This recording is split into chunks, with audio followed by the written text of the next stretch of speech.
ബ്രഹ്മാനന്ദം പരമസുഖദം കേവലം ജ്ഞാനമൂർത്തിം ദ്വന്ദ്വാതീതം ഗഗനസദൃശം തത്വമസ്യാദി ലക്ഷ്യം ഏകം നിത്യം വിമലമചലം സർവധി സാക്ഷിഭൂതം ഭാവാതീതം ത്രിഗുണരഹിതം സദ്ഗുരും തം നമാമി.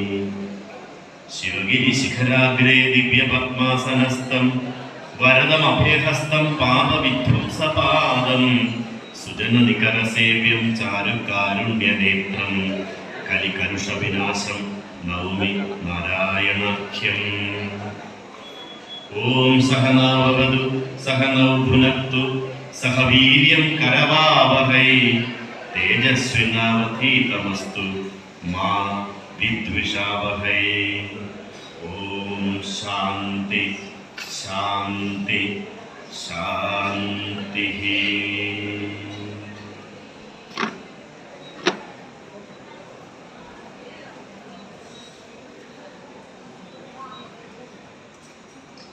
സമാദരണീയനായ ഈ യോഗത്തിന്റെ അധ്യക്ഷൻ, ഏറെ ബഹുമാനപ്പെട്ട ശ്രീനാരായണ എഡ്യൂക്കേഷൻ കൾച്ചറൽ സൊസൈറ്റിയുടെ president Shri AK Pavithran sir, സംപൂജ്യനായ general secretary Shri S Vijayan sir, SNECS-ന്റെയും അന്തർദേശീയ ശ്രീനാരായണ പ്രസ്ഥാനങ്ങളുടെയും എല്ലാം സാന്നിധ്യം അലങ്കരിച്ചുകൊണ്ടിരിക്കുന്ന എനിക്ക് ഏറെ ബഹുമാനായ Shri G Rajendra Babu sir, Shri S Suvarnakumar sir, spiritual secretary Shri P Jayakumar sir, ഇതിന്റെ vice president Shri Sivaprasad sir അവർ, SNECS-ന്റെയും അതിന്റെ പോഷക സംഘടനകളുടെയും ഭാരവാഹികളെ, ഈ വിദ്യാലയത്തിന്റെ ബഹുമാനപ്പെട്ട പ്രിൻസിപ്പല്, മറ്റ് അധ്യാപകര്, അതിന്റെ സഹപ്രവർത്തകന്മാര്, വിവിധ സംഘടനകളുടെയും പ്രസ്ഥാനങ്ങളുടെയും നേതാക്കന്മാരെ, വേദിയിലും സദസ്സിലുമുള്ള മറ്റു വിശിഷ്ട വ്യക്തികളെ, എന്നെ ശ്രമിക്കുന്ന സ്നേഹമുള്ള എൻ്റെ അമ്മമാരെ, പിതാക്കന്മാരെ, സഹോദരി സഹോദരങ്ങളെ, ഏറെ വാത്സല്യമുള്ള കുഞ്ഞുങ്ങളെ, നിങ്ങൾക്ക് എല്ലാവർക്കും എൻ്റെ വിനീത പ്രണാമം.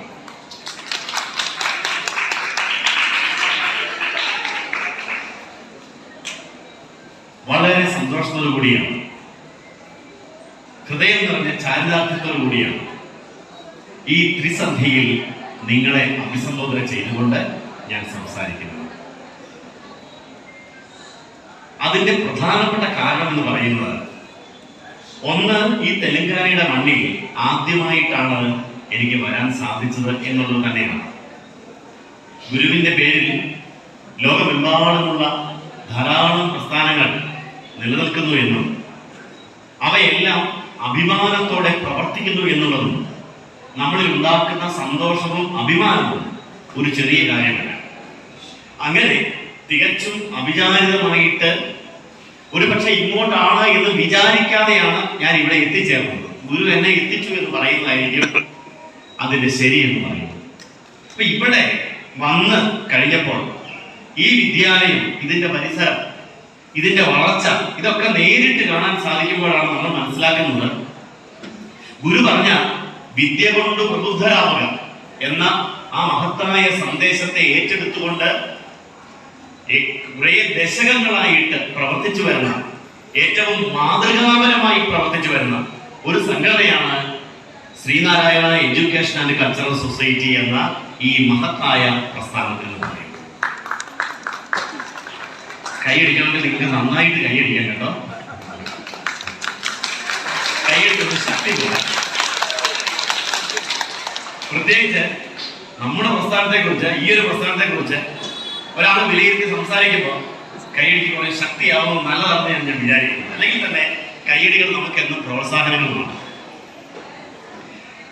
അപ്പൊ അങ്ങനെ ഒരു പ്രസ്ഥാനത്തിൽ വരാനിടയായി, ഇതെല്ലാം ഒന്ന് കാണാനിടയായി. സർവോപരി നമ്മുടെ രാജേന്ദ്ര ബാബു സാറിനെ പോലെയുള്ള, സുവർണകുമാർ സാറിനെ പോലെയുള്ള ചെറുപ്പക്കാരുമായിട്ട് ഇടപഴകുവാനും സാധിച്ചു. സുകുമാരസാറിന്റെ പ്രായം, ആ പ്രായം എന്ന് പറയുന്നത് ശരിക്കും അദ്ദേഹം പറഞ്ഞ തിരിച്ചിട്ടാൽ എത്രയാണോ അതായിരിക്കും അദ്ദേഹത്തെ സംബന്ധിച്ച് ശരിയെന്നാണ് ഞാൻ വിചാരിക്കുന്നത്. കാരണം ഈ ഒരു സമയത്ത് ഇതുപോലെ കരുത്തോടെ, ശക്തിയോടെ, ശാരീരികമായ ചെറിയ ബുദ്ധിമുട്ടുകളുണ്ടെങ്കിലും മാനസികമായിട്ട് അദ്ദേഹം ഒരു 18-കാരന്റെ ഊർജത്തിൽ തന്നെയാണ് ഇവിടെ നിൽക്കുന്നത്, പ്രവർത്തിക്കുന്നത്. ഈ കഴിഞ്ഞ ദിവസം ചെട്ടികുളങ്ങരയിൽ വെച്ച് കണ്ടപ്പോഴും എനിക്കത് മനസ്സിലായി. അപ്പൊ ഇന്ന് പ്രായം പറഞ്ഞപ്പോഴും ഞെട്ടലോടെ നമ്മളിത് ശരിയാണോ എന്ന് ചിന്തിച്ചു പോകുന്നത്. അത് എന്തുകൊണ്ടാണെന്ന് നിങ്ങൾക്കറിയാം. ആ ഊർജ്ജസ്വലതയുടെ രഹസ്യം എന്ന് പറയുന്നത് വേറൊന്നുമല്ല, ഗുരുവിനെ ചേർത്ത് പിടിച്ചുകൊണ്ട് ഗുരുവിന് വേണ്ടി പ്രവർത്തിക്കുന്നു എന്നുള്ളത് കൊണ്ട് തന്നെയാണ്. ഗുരു എന്ന് പറയുന്നത് ശക്തിയാണ്, കരുത്താണ്, നമ്മുടെ ആത്മവിശ്വാസമാണ്. അപ്പൊ ആ ഗുരുവിന് വേണ്ടി ഇങ്ങനെ നിരന്തരം സഞ്ചരിക്കാൻ കഴിയുന്നതുകൊണ്ട് തന്നെയാണ് ഒരുപക്ഷെ ഈ പ്രായത്തിലുള്ള ഒരുപാട് ആളുകൾ കട്ടിലിൽ ഇങ്ങനെ വിശ്രമ ജീവിതം നയിക്കുമ്പോൾ അദ്ദേഹം ഇന്നും സജീവമായിട്ട് നമ്മുടെ ഇടയിൽ തന്നെ നിൽക്കുന്നു. അപ്പൊ അദ്ദേഹത്തെ വീണ്ടും വീണ്ടും അടുത്തറിയാൻ കഴിയുന്നു. നോക്കൂ, ഈ പ്രായത്തിൽ ഇങ്ങനെ ഒരു വ്രതമെടുക്കാൻ മുസ്ലിങ്ങളുടെ ഇടയിൽ സാധാരണയായിട്ട് ഭക്ഷണം വെടിഞ്ഞുകൊണ്ട് രാവിലെ മുതൽ വൈകുന്നേരം വരെയുള്ള റംസാൻ മാസം നോയമ്പിനെ കുറിച്ച് നമ്മൾ കേട്ടിട്ടുണ്ട്. പക്ഷേ ഗുരുദേവ മാസത്തിൽ ഇങ്ങനെ ഒരു വ്രതമെടുക്കാൻ ഇവിടെ വേറെ ആരുമില്ല, സാറ് മാത്രമേ ഉള്ളൂ. അതാണ് ഗുരു അദ്ദേഹത്തിന് നൽകുന്ന കരുത്ത്, ശക്തി എന്ന് പറയുന്നത്. അപ്പൊ തീർച്ചയായിട്ടും അദ്ദേഹത്തെ കൂടുതൽ അറിയാൻ സാധിക്കുന്നതിലുള്ള സന്തോഷം.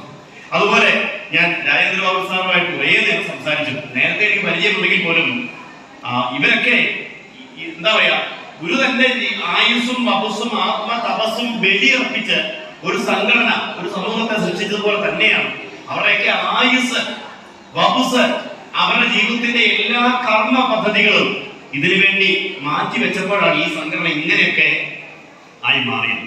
എന്തായാലും സുവർണമാ സാറിന്റെ ഒരു വാക്യം ഏറ്റെടുക്കാൻ ഈ ഇവിടെ ഇരിക്കുന്ന ഇന്നത്തെ സാരഥികൾ, അതിന്റെ പവിത്രൻ സാറും വിജയൻ സാറും ഒക്കെ സാധിക്കട്ടെ. കാരണം നിങ്ങളൊന്ന് മനസ്സ് വെച്ചാൽ ആ സ്വപ്നം കൂടി സഫലമാകും. നമ്മുടെ വിദ്യാലയം ഇനിയും ഉയർന്ന് ഒരു പടി കൂടി കടന്ന് നമ്മുടെ കുഞ്ഞുങ്ങൾക്ക് മറ്റെവിടെയും പോകാതെ ഒരു ഉന്നത വിദ്യാഭ്യാസ സ്ഥാപനം കൂടി വളർത്തി കെട്ടിപ്പടുക്കുവാൻ ഈ പ്രസ്ഥാനത്തിന്റെ ഇന്നത്തെ സാരഥികൾക്ക് കരുത്തുണ്ടാവട്ടെ, കർമ്മശേഷി ഉണ്ടാവട്ടെ എന്ന് ഞാൻ പ്രാർത്ഥിക്കുന്നു. അതുപോലെ രാവിലെയുള്ള നമ്മുടെ ചേച്ചിമാരുടെയൊക്കെ നല്ല പ്രാർത്ഥന കേട്ടോ. നിങ്ങൾ വളരെ നന്നായിട്ട് തന്നെയാണ് പ്രാർത്ഥന ആലപിച്ചത്. ഗുരുവിന്റെ കൃതികളൊക്കെ വളരെ ഭംഗിയായിട്ട് തന്നെയാണ് ആലപിച്ചത്. ഞാൻ ശ്രദ്ധിച്ച ഒരു കാര്യം, അധികം ഒന്നും തെറ്റു വരുത്താതെ തന്നെ ആലപിക്കാൻ നിങ്ങൾക്ക് കഴിയുന്നു എന്നുള്ളത് തന്നെയാണ്. പ്രത്യേകിച്ച് മലയാള നാട്ടിൽ നിങ്ങൾ പോന്നു കഴിഞ്ഞിട്ട് ഇവിടെ വന്ന് നമ്മുടെ ഭാഷയോട് നമ്മൾ അല്പം അകലെ പാലിക്കും. എന്നിട്ട് പോലും ഇങ്ങനെയൊക്കെ മനോഹരമായിട്ടൊന്ന് ചൊല്ലാൻ കഴിയുന്നു എന്നുള്ളത് ഒരു ചെറിയ കാര്യമായിട്ട് ഞാൻ കരുതുന്നില്ല. അപ്പൊ നല്ല പ്രാർത്ഥന, നല്ലൊരു ഘോഷയാത്ര, ഏത് പ്രതികൂല കാലാവസ്ഥയിലും ഗുരുവിനെ ചേർത്ത് പിടിക്കാൻ നിങ്ങൾക്ക് കഴിയും എന്നുള്ള ആത്മവിശ്വാസം ലോകത്തെ അറിയിക്കുന്ന ഒരു ഘോഷയാത്ര, ഇതൊക്കെ കൂടിയാണ് ഇന്നത്തെ ഈ 10ാമത് പഞ്ചലോക വിഗ്രഹ പ്രതിഷ്ഠാ വാർഷികത്തെ വ്യത്യസ്തമാക്കുന്ന ഏറ്റവും വലിയ ഒരു ഘടകം എന്ന് പറയുന്നത്. അങ്ങനെ നിറഞ്ഞ സന്തോഷത്തോടു കൂടിയാണ് ഈ വേദിയിൽ നിന്നുകൊണ്ട് ഞാൻ സംസാരിക്കുന്നത്. എന്റെ പ്രിയപ്പെട്ടവരെ, ഒരുപാട് നേരം നീളുന്ന ഒരു പ്രസംഗമായിട്ട് നിങ്ങൾ എന്നെ കരുതേണ്ടതില്ല. എല്ലാവരുടെയും മനസ്സിൽ ഇപ്പം പല പല ചിന്തകളുണ്ടാവും. വീട്ടിൽ പോകണം എന്നുള്ളതൊക്കെ ഇരിക്കുന്നവരുണ്ട്. ദൈവമേ, മഴ വന്നാൽ ഞങ്ങൾ ഇനിയും വിശ്രമത്തിലാവുമല്ലോ എന്നൊക്കെ ഓർത്ത് ടെൻഷൻ അടിക്കുകയും വിഷമിക്കുകയൊക്കെ ചെയ്യുന്നവരുണ്ട്. ഇനി വീട്ടിൽ ചെന്നാൽ ഇനി അധികം ഇനി എന്നാ പറയും, ഇത്ര താമസിച്ചാൽ ഞാൻ ആരോടൊക്കെ സമാധാനം പറഞ്ഞാലാണ് എന്ന് മേടിക്കുന്നവരൊക്കെയുള്ള ഈ വേദിയിൽ നിന്നുകൊണ്ട് ഒത്തിരി നേരം പറയുന്നുണ്ട്. പക്ഷെ രാജഗോപാൽ സാർ പറഞ്ഞല്ലോ, ഇതൊരു തുടർച്ചയാണ്. ഈ പഠനം എന്ന് പറയുന്നത് ഒരു തുടക്കമാണ്. ഇനി അങ്ങോട്ട് ഇത് തുടർന്ന് പോകണമെന്ന് അത് ഏറ്റെടുക്കാനുള്ള ഒരു മനസ്സാണ് ഈ വേദിയിൽ നിന്ന് ഞാൻ പ്രതീക്ഷിക്കുന്നത്. കാരണം ഗുരു തന്റെ യഥാർത്ഥ സ്വരൂപത്തെ കുറിച്ച് നമ്മൾ പറഞ്ഞിരിക്കുന്നത് അങ്ങനെ തന്നെയാണ്. അപ്പൊ നമുക്ക് അതിന് സാധ്യമാണ്. അതുകൊണ്ട് ഇതൊരു തുടക്കമായതുകൊണ്ട് തന്നെ ഒരുപാട് നേരം ഉണ്ടാവത്തില്ല. നിങ്ങളുടെ എന്റെ അഭ്യർത്ഥന, ഭക്ഷണമൊക്കെ റെഡിയായി ഇപ്പൊ തന്നെ തരാം. പക്ഷെ ഇപ്പൊ ഉള്ള സമയം നിങ്ങൾ ഭക്ഷണശാലയിലേക്ക് മനസ്സിനെ അതൊരു അപൂർണതയുണ്ട്. അതുകൊണ്ട് കുറച്ച് സമയം ഇവിടെ നമുക്ക് ഒരുമിച്ചിരിക്കാം. എന്തായാലും ഞാൻ കേരളത്തിലെ ഇടുക്കിയിൽ നിന്ന് നെടുങ്കണ്ടത്ത് നിന്ന്, നിങ്ങൾക്കറിയാലോ തേക്കടി മൂന്നാമത്തെ നിങ്ങളിട്ടില്ലേ, അതിന്റെ ഒരു നടുഭാഗമാണ് നെടുങ്കണ്ടം എന്ന് പറയുന്നത്. അപ്പൊ അവിടെ നിന്ന് ഇത്രയും ദൂരം യാത്ര ചെയ്ത് വരുമ്പോൾ കുറച്ച് സമയം നിങ്ങളുടെ ഒരു മനസ്സും കൂടി എന്റെ അടുത്ത് ഉണ്ടാവട്ടെ എന്ന് പ്രാർത്ഥിച്ചുകൊണ്ടാണ് ഞാൻ എന്റെ വിഷയത്തിലേക്ക് പ്രവേശിക്കുന്നത്. ഈ വേദിയിലേക്ക് വരുമ്പോൾ എനിക്ക് തോന്നുന്നു ആദ്യം ഈ വേദിയെ കുറിച്ച് ഒന്ന് പറയാതിരിക്കാൻ പറ്റും. ഇത് ശരിക്കും പറഞ്ഞാൽ ശ്രീനാരായണ ഗുരുദേവന്റെ സങ്കല്പത്തിലുള്ള ഒരു മാതൃകാ ക്ഷേത്രം തന്നെയാണ്. ശ്രീനാരായണ ഗുരുദേവന്റെ സങ്കല്പത്തിലുള്ള ഒരു മാതൃകാ ക്ഷേത്രം. എന്തുകൊണ്ട് എന്ന് ചോദിച്ചാൽ ഗുരു പറഞ്ഞ ഒരു ക്ഷേത്ര സങ്കല്പമുണ്ട്. അത് നമ്മളെല്ലാവരും മനസ്സിലാക്കേണ്ടതാണ്, പഠിക്കേണ്ടതാണ്. ഗുരുവിന്റെ സങ്കല്പത്തിലുള്ള ക്ഷേത്രം എന്ന് പറയുന്നത് നമ്മളിപ്പോ ഇതിനടുത്തുള്ള മറ്റ് അമ്പലങ്ങളുമായിട്ടൊന്നും താരതമ്യം ചെയ്യാൻ പറ്റത്തില്ല.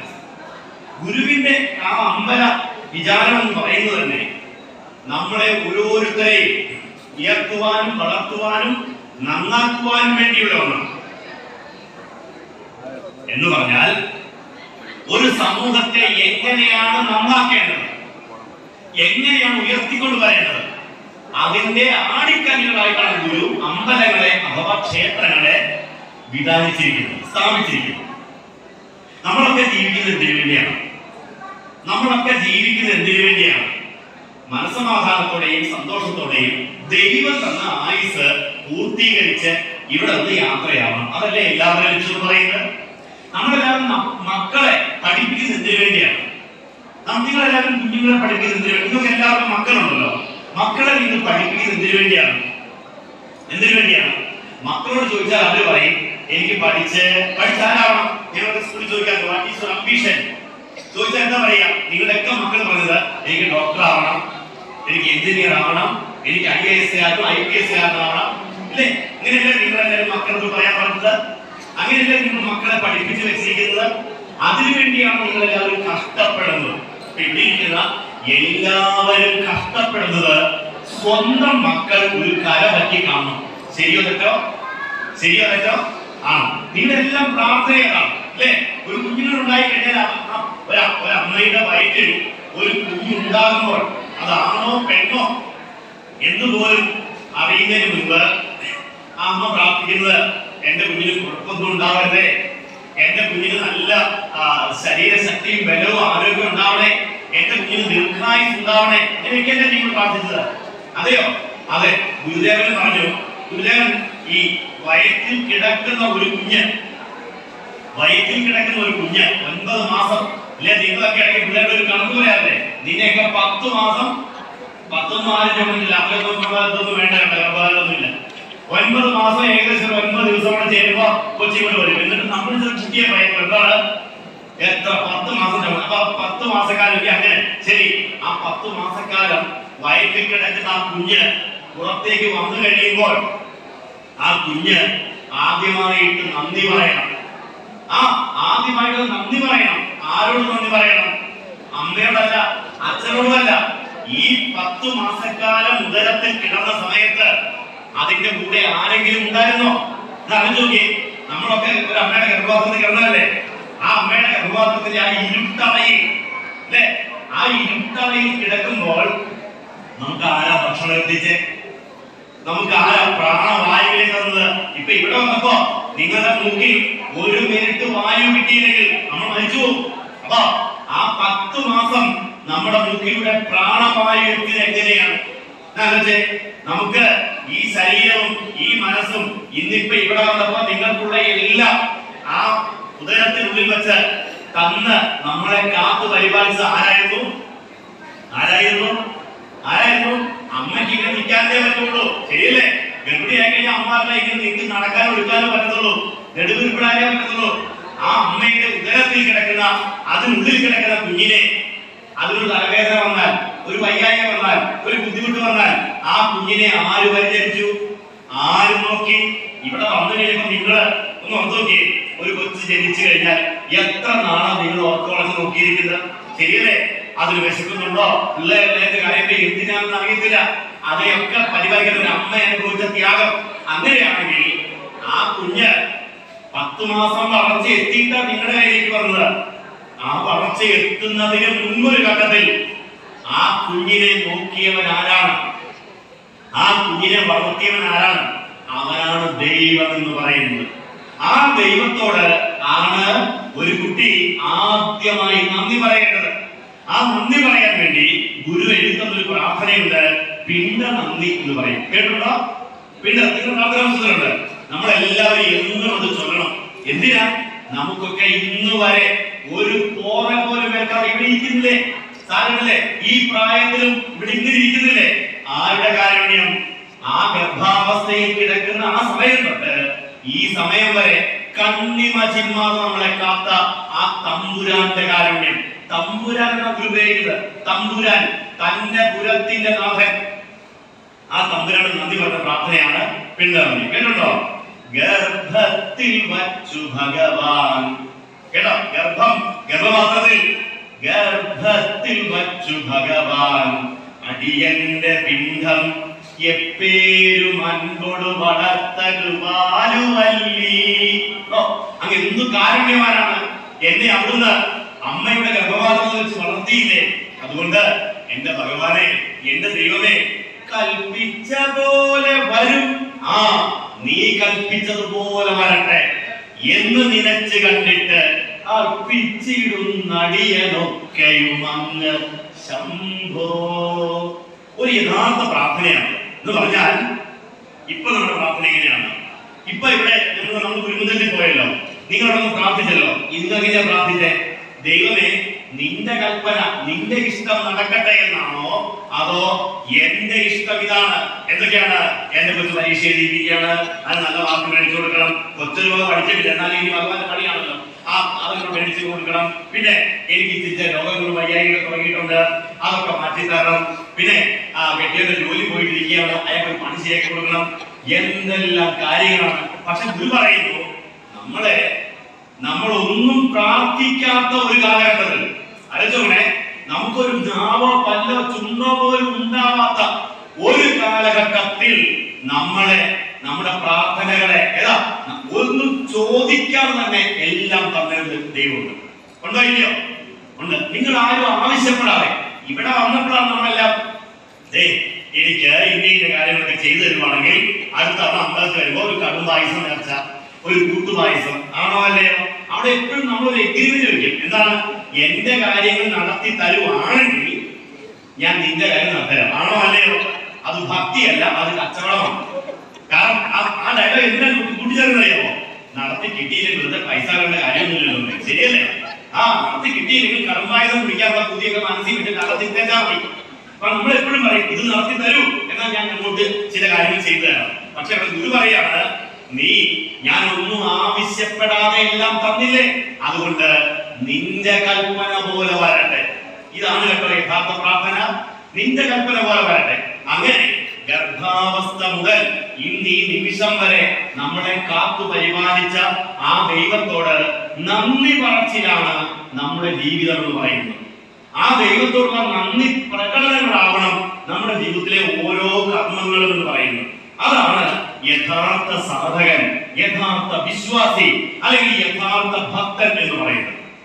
അങ്ങനെയുള്ള നമ്മളെ ഓരോരുത്തരെയും ആ അമ്മയുടെ കാരുണ്യത്തോടു കൂടി തന്നെ നമ്മളെ കാത്തു പരിപാലിച്ച ഒരു ഗുരുവുണ്ട്, ഒരു ഈശ്വരനുണ്ട്. നമ്മൾ ഓരോരുത്തരും ഒരു കുറവുമില്ലാതെ ഇന്ന് ഈ നാട്ടിൽ ജീവിക്കുന്നുണ്ടെങ്കിൽ, ലോകത്ത് എവിടെയും നമ്മൾ അങ്ങനെ പെരുമാറുന്നുണ്ടെങ്കിൽ, നമ്മെ ഒരമ്മയെ പോലെ കാത്തു പരിപാലിച്ച ആ ഗുരു ആരാണ്? ആ ഈശ്വരൻ ആരാണ്? കുമാരനാശൻ പാടുകയാണ്, മാതാവെപ്പോൽ മനസ്സിൽ കരുണ, ജനകനെപ്പോലവേ ക്ഷേമചിന്ത, ഭ്രാതാവെപ്പോലെ എന്നും ഇത് ഹൃദി, സഹജ സ്നേഹവും മോഹമെന്നേ, വേദത്തെ പോലെ ഓതുന്ന അറിവ്, നൃപതിയെപ്പോലവേ പാലിച്ചിടുന്നു, ഇതേതൊന്നോർത്താൽ എനിക്കൻ ഗുരുപദമതിനെ സന്തതം ഞാൻ തൊഴുന്നേൻ. ഒരമ്മയെ പോലെ കാരുണ്യം ചൊരിഞ്ഞ്, ഒരച്ഛനെ പോലെ നമ്മളെ സംരക്ഷിച്ച്, ഒരു കൂടപ്പറപ്പിനെ പോലെ നമ്മളെ ചേർത്ത് പിടിച്ച്, ഒരു രാജാവിനെ പോലെ നമ്മളെ പരിപാലിച്ചു കൊണ്ടുപോകുന്ന ആ മഹാഗുരുവിന്റെ അനുഗ്രഹമാണ് എന്റെയും നിങ്ങളുടെയും നമ്മുടെയും ജീവിതം എന്ന് പറയുന്നത്. എന്റെ പ്രിയപ്പെട്ടവരെ, അത് നമുക്ക് മനസ്സിലാവണമെങ്കിൽ ആ കാരുണ്യത്തെ നമ്മൾ അറിഞ്ഞ് മനസ്സിലാക്കേണ്ടതുണ്ട്, പഠിക്കേണ്ടതുണ്ട്. അതാണ് ഒരമ്മ, നിങ്ങൾ മുമ്പേ പറഞ്ഞ പോലെ 10 മാസത്തിന്റെ കണക്ക് പറയേണ്ടി വരുന്നത് എന്തുകൊണ്ടാണ്? മക്കളത് മറന്നു പ്രവർത്തിക്കുമ്പോഴാണ്. ആണോ അല്ലയോ? മക്കളത് മറന്നു പോകുമ്പോൾ നിങ്ങൾ കണക്ക് പറയാൻ ബാധ്യസ്ഥരാകും. അങ്ങനെയാണെങ്കിൽ നമുക്ക് വേണ്ടി ജീവിതം മാറ്റിവെച്ച ആശാന്റെ തന്നെ വാക്കുകൾ പറഞ്ഞാൽ, അന്യർക്കു ഗുണം ചെയ്വതിനായുസ്സു വപുസ്സും ധന്യത്വമുടങ്ങാത്മതപസ്സും ബലി ചെയ്വൂ, സന്യാസികളിൽ എങ്ങനെ ഇല്ലില്ലണിയെന്നോ വന്യാശ്രമമേലുന്നവരും ശ്രീ ശ്രീ ഗുരുമൂർത്തേ. മറ്റുള്ളവർക്ക് ഗുണത്തെ തരുന്നതിന് വേണ്ടി തന്റെ ആയുസ്സും വപസ്സും ആത്മതപസ്സും മാറ്റിവെച്ച വേറെ ആരും ഈ ലോകത്തിലില്ല. അതാണ്, വേറെ ആരും ഈ ലോകത്തിലില്ല.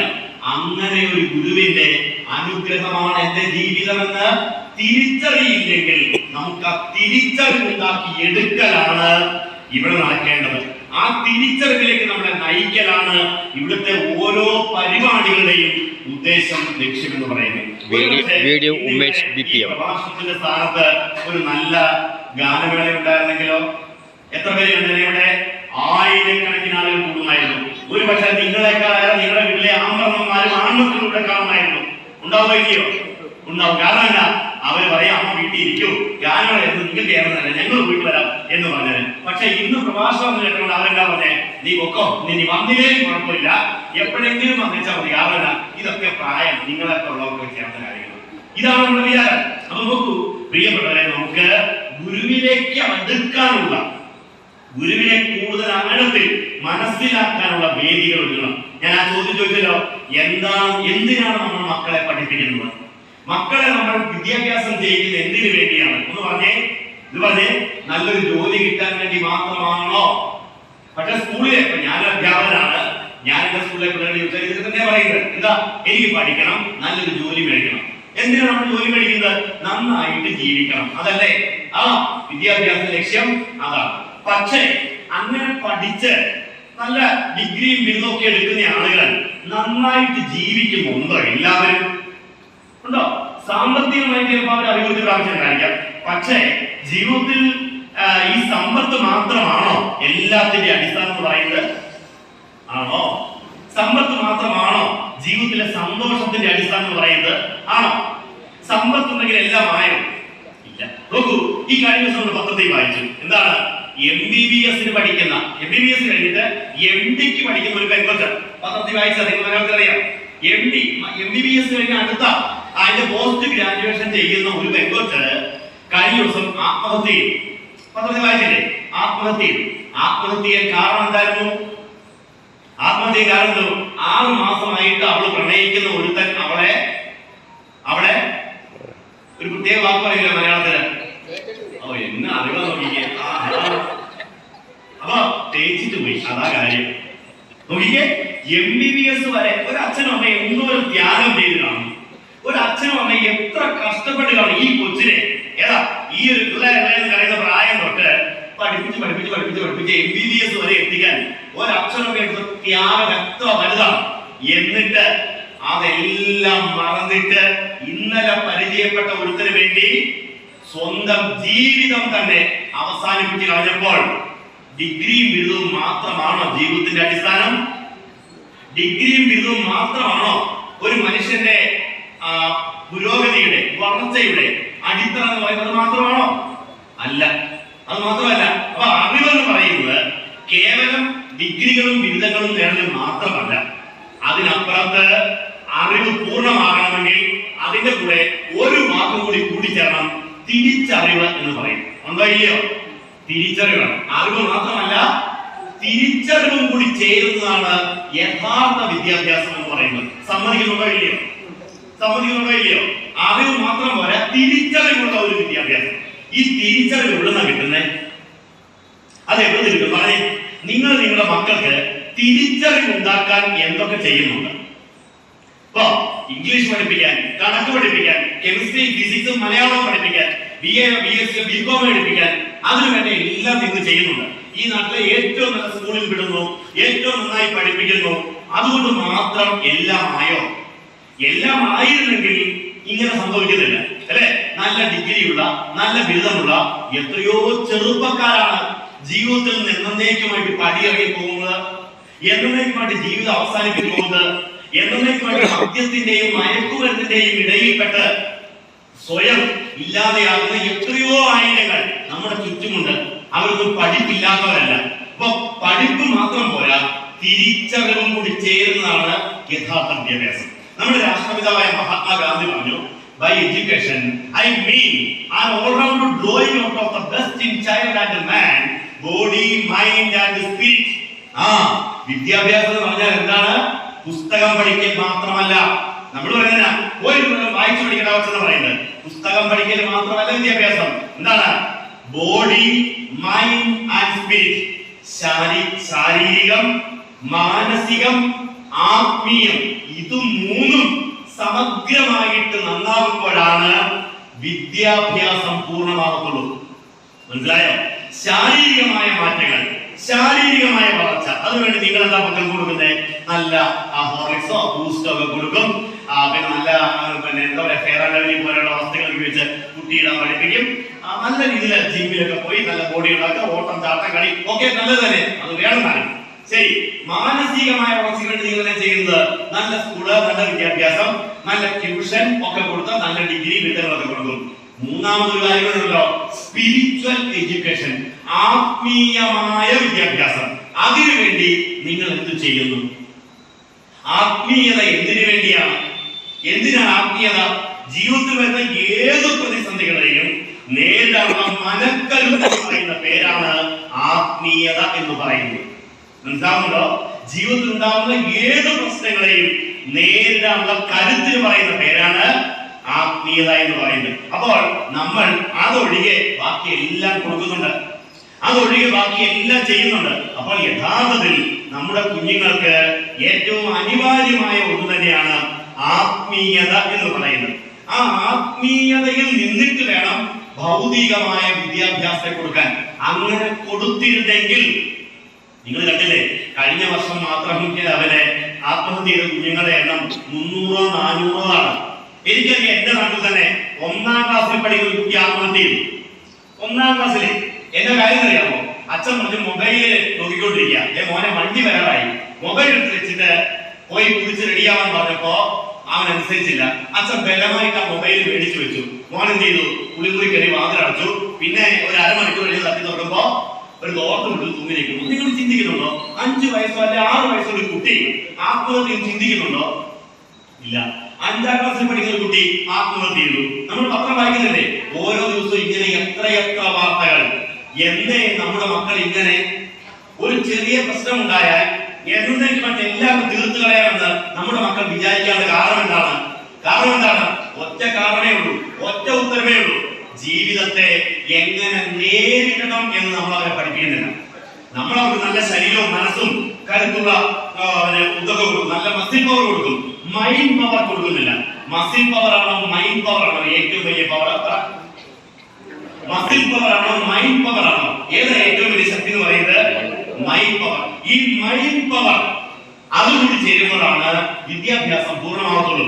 അതുകൊണ്ട് ശ്രീനാരായണ വിദ്യാലയം പറഞ്ഞു, ഏതൊരു ഗ്രാമത്തിലും ഏതൊരു നാട്ടിലും ആദ്യം ഒരു ആരാധനാലയം ഉണ്ടാവണം. ആരാധനാലയം അത് വലിയ വലിപ്പത്തിലൊന്നും വേണ്ട.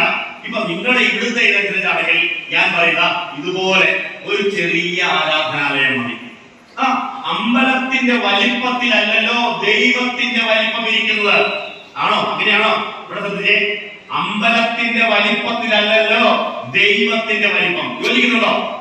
നമ്മളൊക്കെ വിചാരിക്കുന്നതല്ല, അമ്പലം വലിപ്പം കേരളത്തിലെമ്പാടും ഈ നാട്ടിൽ ഉൾപ്പെടെ അയ്യപ്പന്റെ അമ്പലങ്ങൾ ഇഷ്ടം പോലെ ഉണ്ടല്ലോ. എന്നാലും ശരി, നമുക്ക് ഇതിൽ കൂടുതൽ വിശ്വാസം ഏത് അയ്യപ്പനോടാ? ശബരിമല അയ്യപ്പനോടാ. അതല്ല, ഈ അയ്യപ്പനും അവിടെ ഇരിക്കുന്ന അയ്യപ്പനും വ്യത്യാസമുള്ളൂ. പക്ഷെ ശബരിമല അയ്യപ്പൻ പറഞ്ഞാൽ ആരാ? നല്ല കാശുകാരനാണല്ലേ. ഇവിടെ താഴ്ത്തി പിടിച്ചിരിക്കുന്ന അയ്യപ്പനെ കൊണ്ട് എന്നാത്തിന് കൊള്ളാം നമ്മൾ വിചാരിക്കുകയാണ്. നമ്മുടെ നാട്ടിൽ കൃഷ്ണന്റെ അമ്പലമുണ്ട്, എന്നാലും ഇച്ചിരി എടുക്കൽ കൂടുതൽ ആരാണ്? ഗുരുവായൂർ. അത് വേറെ കൃഷ്ണൻ. ഇതാരാണ്? ദാരിദ്ര്യമില്ലാത്ത കൃഷ്ണൻ. എന്തിനു കൊള്ളാം? ശരിയല്ലേ? അപ്പൊ നമുക്കെപ്പോഴും പണത്തോട് അതുമായിട്ട് ബന്ധപ്പെട്ട് വരുന്നതിനോടൊക്കെ ചില പവർ കൂടുതൽ തോന്നാറുണ്ട്. ഇപ്പൊ ഗുരു പറയുന്നു, അമ്പലത്തിന്റെ വലിപ്പത്തിലല്ല ദൈവത്തിന്റെ വലിപ്പം ഇരിക്കുന്നത്. പിന്നെ എവിടെയാ ദൈവത്തിന്റെ വലിപ്പം ഇരിക്കുന്നത്? പിന്നെ എവിടെ കൂടെ ദൈവം വലുതാവുന്നത് നമുക്ക് നോക്കാം. ഗുരു പറഞ്ഞു, അമ്പലം ചെറുതായിക്കോട്ടെ, അതങ്ങനെ ഇരുന്നോട്ടെ. പിന്നെ എന്താ പറയുന്നത്? അമ്പലത്തെക്കാൾ വലിപ്പത്തിൽ മറ്റു ചിലത് കൂടി ചേരണം. അത് ഗുരു പറഞ്ഞു, എല്ലാ അമ്പലങ്ങളുടെയും മുൻഭാഗത്ത് നല്ല പൂന്തോട്ടങ്ങൾ ഉണ്ടാവണം. പൂന്തോട്ടങ്ങൾ. എന്നിട്ട് അമ്പലത്തിന് മുൻഭാഗത്ത് പൂന്തോട്ടങ്ങൾ. ശരി, നമുക്ക് മനസ്സിലാക്കാം. ശരി, രണ്ടാമത് അമ്പലങ്ങളുടെ പുറകുവശത്ത് പള്ളിക്കൂടങ്ങൾ ഉണ്ടാവണം, വിദ്യാഭ്യാസ സ്ഥാപനങ്ങൾ ഉണ്ടാവണം. വലതുവശത്ത് ഓഡിറ്റോറിയങ്ങൾ ഉണ്ടാവണം, ലൈബ്രറികൾ ഉണ്ടാവണം. ഇടതുവശത്ത് സ്വയം തൊഴിൽ പരിശീലന കേന്ദ്രങ്ങൾ ഉണ്ടാവണം. ഇതെല്ലാം കൂടി ചേരുന്ന ഒരു വലിയ കൂട്ടായ്മയ്ക്ക് പറയുന്ന പേരാണ് ഗുരുവിന്റെ മാതൃകാ ക്ഷേത്രം എന്ന് പറയുന്നത്. മനസ്സിലായോ? ഇങ്ങനെ ഒരു അമ്പലം നമുക്ക് എവിടെ കാണാൻ പറ്റും? ഗുരുവായൂർ കാണാൻ പറ്റുമോ? ചോറ്റാനിക്കരയിൽ കാണാൻ പറ്റുമോ? കൊടുങ്ങല്ലൂരിലോ ശബരിമലയിലോ കാണാൻ പറ്റുമോ? ഇല്ല. അവിടെ എല്ലാം ചെന്നാൽ വലിയ അമ്പലമുണ്ട്, ശ്രീകോവിലുണ്ട്, തൊഴാം, പ്രാർത്ഥിക്കാം. വെറുതെ പ്രാർത്ഥിച്ചുകൊണ്ട് കാര്യമില്ല. പോക്കറ്റ് ചേർന്നൊക്കെ വഴിപാടും കൂടെ കഴിച്ചാലേ വല്ല അറിയുള്ളൂ. ആണോ? അല്ലേ? നമ്മുടെ പോക്കറ്റിൽ കിടക്കുന്നവരെ അങ്ങോട്ട് ചെല്ലുമ്പോൾ ഭഗവാൻ ഇങ്ങോട്ട് ചെല്ലൊക്കെ തരും. അങ്ങനെയാണല്ലോ നമ്മുടെ സങ്കല്പം. അതെന്തിനാണ് നിങ്ങളുടെ വിശ്വാസം? ഞാൻ പറയുന്നത്, ഗുരു പറയുന്നു, അമ്പലങ്ങളുടെ മുറ്റത്ത് നല്ല പൂന്തോട്ടങ്ങൾ വേണം. എന്തിനാണ്? പൂന്തോട്ടങ്ങൾ ഉണ്ടെങ്കിൽ എല്ലാവർക്കും വന്നിരിക്കാമല്ലോ, നല്ലത് വിചാരിക്കാമല്ലോ. ഒരു പൂന്തോട്ടത്തിൽ വന്നിരുന്ന നമുക്കൊരു നെഗറ്റീവായ ചിന്ത ഉണ്ടാവുന്നില്ല. ശ്രദ്ധിച്ചിട്ടുണ്ടോ? അതുകൊണ്ട് ഗുരു പറഞ്ഞു, നമ്മുടെയൊക്കെ വീടുകളിൽ വന്നുണ്ടാവണം. നിങ്ങളുടെയൊക്കെ വീട്ടിൽ സ്ഥലം എന്തോന്ന് എനിക്ക് അറിഞ്ഞൂടാം. പക്ഷേ ഒരു 10 പൂച്ചെടികൾ അവിടെ എവിടെയെങ്കിലൊക്കെ നിൽക്കാൻ, ആ പൂവിനെ കാണുമ്പോൾ, അതിലേക്ക് പറക്കുന്ന പൂമ്പാറ്റകളെ കാണുമ്പോൾ നമ്മൾ ദൈവത്തെ തന്നെയാണ് അറിയുന്നത്. കുമാരദാസൻ പറയുന്നു, ചന്തമേറിയ പൂവിലും കേട്ടോ ശബളാഭമാംസലഭത്തിലും സന്തതം കരതാരിയെന്നൊരു ചിത്രചാതുരി കാട്ടിയും ഹന്ത ചാരുകടാക്ഷമാലകൾ അക്കരസ്പിയിൽ നീട്ടിയും. അടുത്തൊരു യാത്ര ഓർമ്മയുണ്ടോ? ചിന്തയാമണി മന്ദിരത്തിൽ വിളങ്ങുമീശനെ വാഴ്ത്തുവിൻ. അവൻ ഏത് മണിമന്ദിരത്തില? ചോറ്റാനിക്കരയിലല്ല, ശബരിമലയിലല്ല, ഗുരുവായൂരിലല്ല. ഏത് മണിമന്ദിരത്തില? ചിന്തയാമണി മന്ദിരത്തിൽ. ദൈവം എവിടെ ഇരിക്കുന്നു? നമ്മുടെ ചിന്തകളിൽ ഇരിക്കുന്നു ദൈവം. ഇത്രയെങ്കിലും മനസ്സിലാവുന്നുണ്ടോ? നമ്മുടെ ചിന്തകളിലാണ് അവൻ ഇരിക്കുന്നത്. അതുകൊണ്ട് നമ്മുടെ ചിന്തകൾ എത്ര നന്നാവുന്നുവോ അത്ര ദൈവം നമ്മുടെ ഉള്ളിലേക്ക് അറിയുന്നത്. നിങ്ങളുടെ മനസ്സ് എത്ര വലുതാണോ അത്രയും ദൈവികത നിങ്ങളുടെ ഉള്ളിലുണ്ടാവും. ഇതിനോട് യോജിക്കുന്നുണ്ടോ? നമ്മളൊക്കെ വിചാരിക്കുന്നത് അമ്പലത്തിൽ പോയി കുളിച്ച് കുറിയിട്ട്, കുറിന്ന് പറഞ്ഞ ചിലരൊക്കെ ഉണ്ടല്ലോ, ഇഷ്ടം പോലെ കുറികളാ വരച്ചു, അകം കുങ്കുമവും പിന്നെ മഞ്ഞളും ചന്ദ്ര എല്ലാം കൂടെ തേച്ച് വരച്ച് വളച്ച് നല്ല ഗംഭീരമായിട്ട് കയ്യിലും അവിടെ എവിടെ നൂറായിരം കൂട്ടം ചരടും കെട്ടി തകിടും കെട്ടി എവിടെയൊക്കെ ദൈവത്തിനോട് പറയാമല്ലോ, അങ്ങനെ തകിടും കെട്ടി നടന്നാൽ അവനാണ് ഭക്തൻ. നമ്മുടെ ഭഗവാനാണ് എന്നാ ഭക്തനായി വരുന്നത് പറയും. പക്ഷേ ഭഗവാൻ പറയുകയാണ്, എന്താ? നിങ്ങളുടെ മനസ്സ് എത്ര വലുതാണോ അത്രയും ഈശ്വരൻ നിങ്ങളുടെ ഉള്ളിലുണ്ട്. മനസ്സിലാണ് അവന്റെ സ്ഥാനം, ചിന്തയിലാണ്. ഒരു പഴയ പാട്ടുണ്ടല്ലോ, ഈശ്വരനെ തേടി ഞാൻ നടന്നു, കടലുകൾ കടന്നു ഞാൻ തിരഞ്ഞു, അവിടെയും ഈശ്വരൻ, വിജനമായ ഭൂമിയിലും ഈശ്വരൻ. കേട്ടോ? ആ പാട്ടിന്റെ അവസാനം ഈശ്വരനെ തേടി നടക്കാണ്. അവിടെയുമില്ല, ഇവിടെയുമില്ല, കടലുകൾക്ക് അപ്പുറത്തുമില്ല. അവസാനം ഈശ്വരനെ കവി കണ്ടുപിടിക്കുന്നത് എവിടെയാ? അവസാനം എന്നിലേക്ക് ഞാൻ തിരിഞ്ഞു, ഹൃദയത്തിലേക്ക് ഞാൻ കടന്നു, അവിടെയാണ് ഈശ്വരന്റെ വാസം, സ്നേഹമാണ് ഈശ്വരന്റെ രൂപം. എവിടെയാണ്? എന്റെ ഹൃദയത്തിലാണ് അവൻ ഇരിക്കുന്നത്. ഇത് ഈ കവി മാത്രമല്ല പറഞ്ഞോ. നമ്മള് ഗുരുവായൂരപ്പനെയും കൃഷ്ണനെയും കാണാൻ വേണ്ടി ഇങ്ങനെ അവരുടെ അമ്പലങ്ങളിൽ പോകുമ്പോൾ ആ കൃഷ്ണൻ തന്നെ പറയുന്നു. കൃഷ്ണല്ലേ? ആ കൃഷ്ണൻ അർജുനനെ നേരെ നിർത്തി പറയുകയാണ്, കൃഷ്ണൻ എവിടെയാണ് ഇരിക്കുന്നത് എന്ന്. കൃഷ്ണൻ എവിടെ ഇരിക്കുന്നത്? കൃഷ്ണൻ പറയാണ്, ഈശ്വര സർവഭൂതാനാം ഹൃദയേശാർജുന തിഷ്ഠതി. അർജുന, നീ അറിയൂ, ഈശ്വരൻ നിന്റെ മുമ്പിൽ ഇരിക്കുന്ന ഈ ഓടക്കുളം പിടിക്കുന്ന ഈ ഭഗവാനെ എവിടെ ഇരിക്കുന്നത്? ഹൃദയമാകുന്ന ദേശത്തിലാണ്, ഹൃദയത്തിലാണ് അവൻ ഇരിക്കുന്നത്. അതുകൊണ്ട് ആ ഹൃദയത്തിൽ നന്മയുണ്ടാവാൻ ഭഗവാൻ പറയുന്നു, ഒരു നല്ല പൂന്തോട്ടത്തെ ഒരുക്കുക, പൂമ്പാറ്റകളെ കാണുക, ഇതെല്ലാം സൃഷ്ടിച്ച് രക്ഷിക്കുന്നവനെ കുറിച്ച് ഓർക്കുക. അങ്ങനെ ഒരു നല്ല പൂന്തോട്ടത്തിൽ മനസമാധാനത്തോടെ ഇരിക്കാൻ സാധിക്കും. പിന്നെയോ അമ്പലത്തോട് ചേർന്ന് വിദ്യാഭ്യാസ സ്ഥാപനങ്ങൾ ഉണ്ടാവണം. ഒരു നാട്ടിൽ കൂടി ചെല്ലുമ്പോൾ അവിടെ ആളുകൾക്കെല്ലാം മാനസിക രോഗം പിടിച്ചിരിക്കുന്നു. ഒരുപാട് പേർക്ക് മാനസിക രോഗം, കുറെ ആളുകൾക്ക് പകർച്ചവ്യാധികൾ. ഇപ്പം വേറെ ആരാണെങ്കിലും എന്നാ പറഞ്ഞാൽ അപ്പൊ ആളുകൾ സ്വാമി ഇവിടെ ഒത്തിരി പേർക്ക് മാനസികമായ വൈകാരികമുണ്ട്, ഒരുപാട് പകർച്ചവ്യാധി പിടിക്കുന്നു. ഗുരു എന്നാ പറഞ്ഞേ? വേറെ ആരെങ്കിലും എന്നാ പറഞ്ഞേ? നമുക്കൊരു നല്ല മന്ത്രവാദിയെ കൊണ്ടുവന്ന് ഒരു കളം കൽപ്പിച്ച് പണ്ടത്തെ മന്ത്രമില്ലേ ഓണം നടത്തി 10 ചില്ലറ അടിക്കാമെന്ന് വിചാരിച്ചത്. ഇപ്പൊ ഗുരു ചോദിക്കാണ്, ഈ നാട്ടിൽ പള്ളിക്കൂടങ്ങളില്ലേ, ഈ നാട്ടിൽ ആശുപത്രികളില്ലേ? ഉണ്ടോ? ഗുരു ചോദിക്കണ്ടോ? ഈ നാട്ടിൽ പകർച്ചവ്യാധി ഇല്ലാതാവണമെങ്കിൽ, ഈ നാട്ടിൽ മാനസിക ആരോഗ്യം ഉണ്ടാകണമെങ്കിൽ എന്ത് വേണം? പള്ളിക്കൂടങ്ങൾ വേണം, ജനങ്ങൾക്ക് അറിവുണ്ടാവണം. അങ്ങനെ ആ നാട്ടുകാരുടെ അഭ്യർത്ഥന മാനിച്ചുകൊണ്ട് അവിടെ അമ്പലമല്ല, ഗുരു പറഞ്ഞു ഇവിടെ ഒരു പള്ളിക്കൂടം ഞാൻ സ്ഥാപിച്ചു തരാം. അത് കഴിഞ്ഞപ്പോ ആശുപത്രി ആവട്ടെ.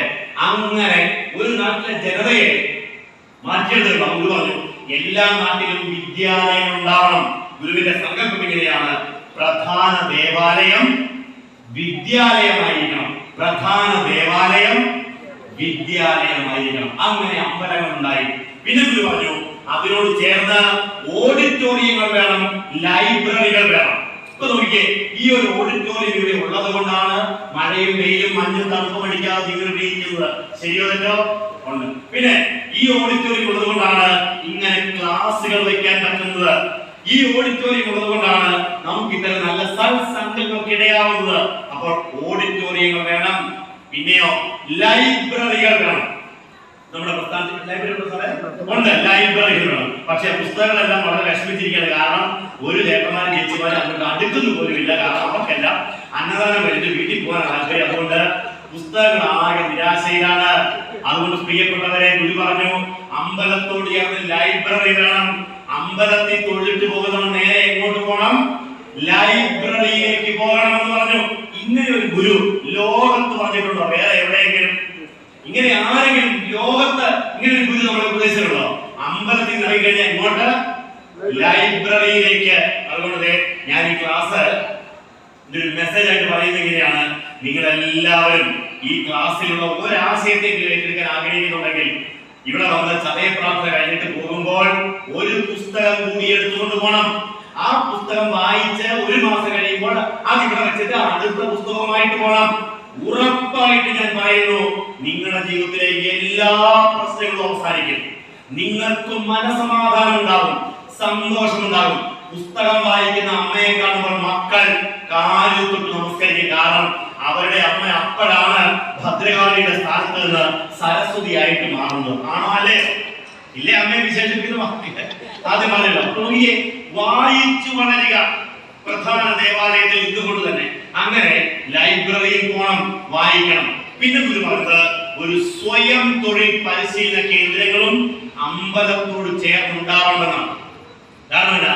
ആളുകൾക്ക് തൊഴിലെടുത്ത് ജീവിക്കണം. ഗുരു പറയണം മടിയന്മാരായിട്ടിരിക്കുന്നത് നല്ലതല്ല. എല്ലാവരുടെ കൂടിയ പറയുന്നത് മടിയന്മാരായിരിക്കുന്നത് നല്ലതല്ല. എന്റെ നാട്ടിൽ ഒരു ശാഖായോഗത്തില് ഒരു ശാഖയിൽ പഞ്ചായത്ത് കമ്മിറ്റി എന്ന് പറയുന്ന സംഭവമുണ്ട്. കുടുംബ പ്രശ്നങ്ങൾ തീർക്കാനുള്ള സ്ഥലമാണ് ഈ പഞ്ചായത്ത് കമ്മിറ്റി. അപ്പൊ ആ ശാഖയിലെ പഞ്ചായത്ത് കമ്മിറ്റിക്കാർക്ക് സ്ഥിരം കുറെ പരാതികളാണ്. ഏറ്റവും വലിയ പരാതിക്കാരെ അമ്മായിയും മരുമക്കളും തമ്മിലാണ്. അപ്പൊ ഇവരെ വെച്ചിട്ട് ഇവിടെ ഇത്രമാത്രം പരാതി. അപ്പോൾ അവർക്ക് മനസ്സിലായത് ഒരുപാട് പ്രായം ചെന്ന അമ്മച്ചിമാര് വീട്ടിൽ കൂടെ ഉണ്ട്. ഈ ചുമ്മാതെ ഇരിക്കുമ്പോഴാണല്ലോ നമുക്ക് എന്നാ വരുന്നത്? ചോദിച്ചില്ല അല്ലെ? എന്തെങ്കിലും പണിയെടുക്കുകയാണെങ്കിൽ ചൊറിയാറുണ്ടോ? ഇല്ല. വെറുതെ ഇരിക്കുമ്പോൾ നമുക്ക് ഇങ്ങനെ ചോദിച്ചിലും മാന്തലൊക്കെ ഉണ്ട്. അത് വീട്ടിലുണ്ടാകും. പ്രശ്നങ്ങളാണ്.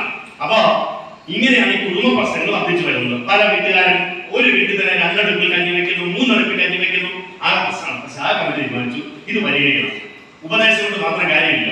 അപ്പൊ അവർ ഈ അമ്മച്ചിമാരെ പ്രായം വിളിച്ചുകൂട്ടി എന്നിട്ട് ചോദിച്ചു, നിങ്ങളുടെയൊക്കെ ചെറുപ്പത്തില് നല്ല ആരോഗ്യമുള്ള സമയത്ത് നല്ല രീതിയിൽ പണി ചെയ്തുകൊണ്ടിരുന്നവരല്ലേ? എന്നൊക്കെ പണി അറിയാം. ഇപ്പൊ ഒരമ്മ പറഞ്ഞു എനിക്ക് നന്നായിട്ട് ഈ ചൂല് കെട്ടാൻ അറിയാം. അടിച്ചു വരുന്ന ചൂലില്ലേ, തെങ്ങിന്റെ ഓരൊക്കെ വീട്ടിലൊക്കെ ചീകി നല്ല ചൂല് കെട്ടാൻ അറിയാം. പിന്നെ ഒരു തരം ഞങ്ങളുടെ പാലങ്ങളൊക്കെ ഒരു തരം ഇലയുള്ള ചെടിയുണ്ട്, കട്ടിയുള്ള ഇലയാണ്.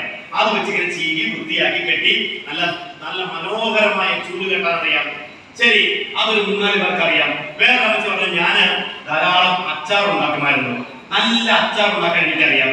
അങ്ങനെ 1, 2, 3 ഗ്രൂപ്പായിട്ട് ഇവരെ തിരിച്ചിട്ട് ചെറുപ്പക്കാരായ പിള്ളേരുണ്ട് ആവശ്യത്തിലേറെ ഈ ചൂല് കെട്ടാനുള്ള സാമഗ്രി ഇവർക്ക് എത്തിച്ചു കൊടുത്തു. അപ്പൊ അമ്മ രാവിലെ വരുന്നു, ഗുരുമന്ദിരത്തിൽ കയറി തൊഴിലെ കഴിഞ്ഞിട്ട് നേരെ വട്ടത്തിൽ ഇരുന്ന് മനോഹരമായ ചൂലുകൾ കെട്ടി തുടങ്ങി. ഈ ചെറുപ്പക്കാർക്ക് മാർക്കറ്റിൽ കൊണ്ട് വിറ്റു. കിട്ടുന്ന പൈസ ഈ അമ്മമാർക്ക് പെൻഷനായിട്ട് കൊടുക്കാൻ തുടങ്ങി. അപ്പൊ അപ്പത്തെ കൂട്ടര് മാങ്ങയുടെ സമയത്ത് കണ്ണിമാങ്ങ അച്ചാറ്, മൂത്ത് കഴിയുമ്പോൾ വെട്ടുമാങ്ങ അച്ചാറ്, ആ ചാമങ്ങയുടെ സമയത്ത് ചാമങ്ങ അച്ചാറ്, നാരങ്ങയുടെ സമയത്ത് നാരങ്ങ അച്ചാറ്, ചക്കയുള്ളപ്പോൾ ചക്ക അച്ചാറ്. ഈ അച്ചാറുമായിട്ട് വിവിധ ശാഖകളിൽ പിള്ളേരെ പറഞ്ഞു വിടും. അവർക്ക് വിൽക്കും. കിട്ടുന്ന പൈസ അവർക്ക് കിട്ടും. കുടുംബ പ്രശ്നം പരിഹരിച്ചോ ഇല്ലയോ? നോക്കിക്കേ, ഗുരു പറഞ്ഞു തൊഴിലെടുത്ത് ജീവിക്കണം. എല്ലാവരും പറയുന്നത് തൊഴിലെടുത്ത് ജീവിക്കണം. അങ്ങനെ ഇതെല്ലാം കൂടി ചേരുമ്പോൾ നോക്കിക്കേ, ഒരു പൂന്തോട്ടം, ഒരു വിദ്യാലയം, ഒരു ഓഡിറ്റോറിയം, ഒരു ലൈബ്രറി, ഒരു സ്വയം തൊഴിൽ പരിശീലന കേന്ദ്രം. നമ്മളൊക്കെ സ്കൂളിൽ പഠിച്ചതേ ഈ തൊഴിലധിഷ്ഠിത വിദ്യാഭ്യാസത്തിന്റെ ഉപജ്ഞാതാവാരാണ്. തൊഴിലധിഷ്ഠിത വിദ്യാഭ്യാസം നടത്തുന്നത് മഹാത്മാഗാന്ധിയാണെന്ന് പറയുന്നത് ചുമ്മാതെയാണ്. തൊഴിലധിഷ്ഠിത വിദ്യാഭ്യാസം ഈ നാട്ടിൽ ആദ്യമായിട്ട് നടപ്പിലാക്കി കാണിച്ചത് സാക്ഷാൽ ശ്രീനാരായണ ഗുരുദേവൻ തന്നെയാണ്.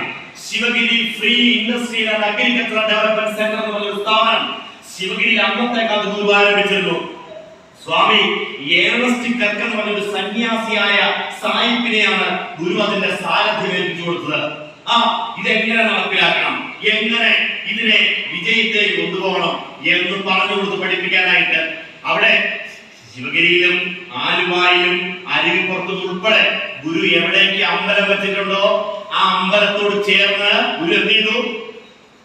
എല്ലാ അമ്പലത്തോടും ചേർന്ന് പള്ളിക്കൂടങ്ങൾ ഉണ്ടാക്കി.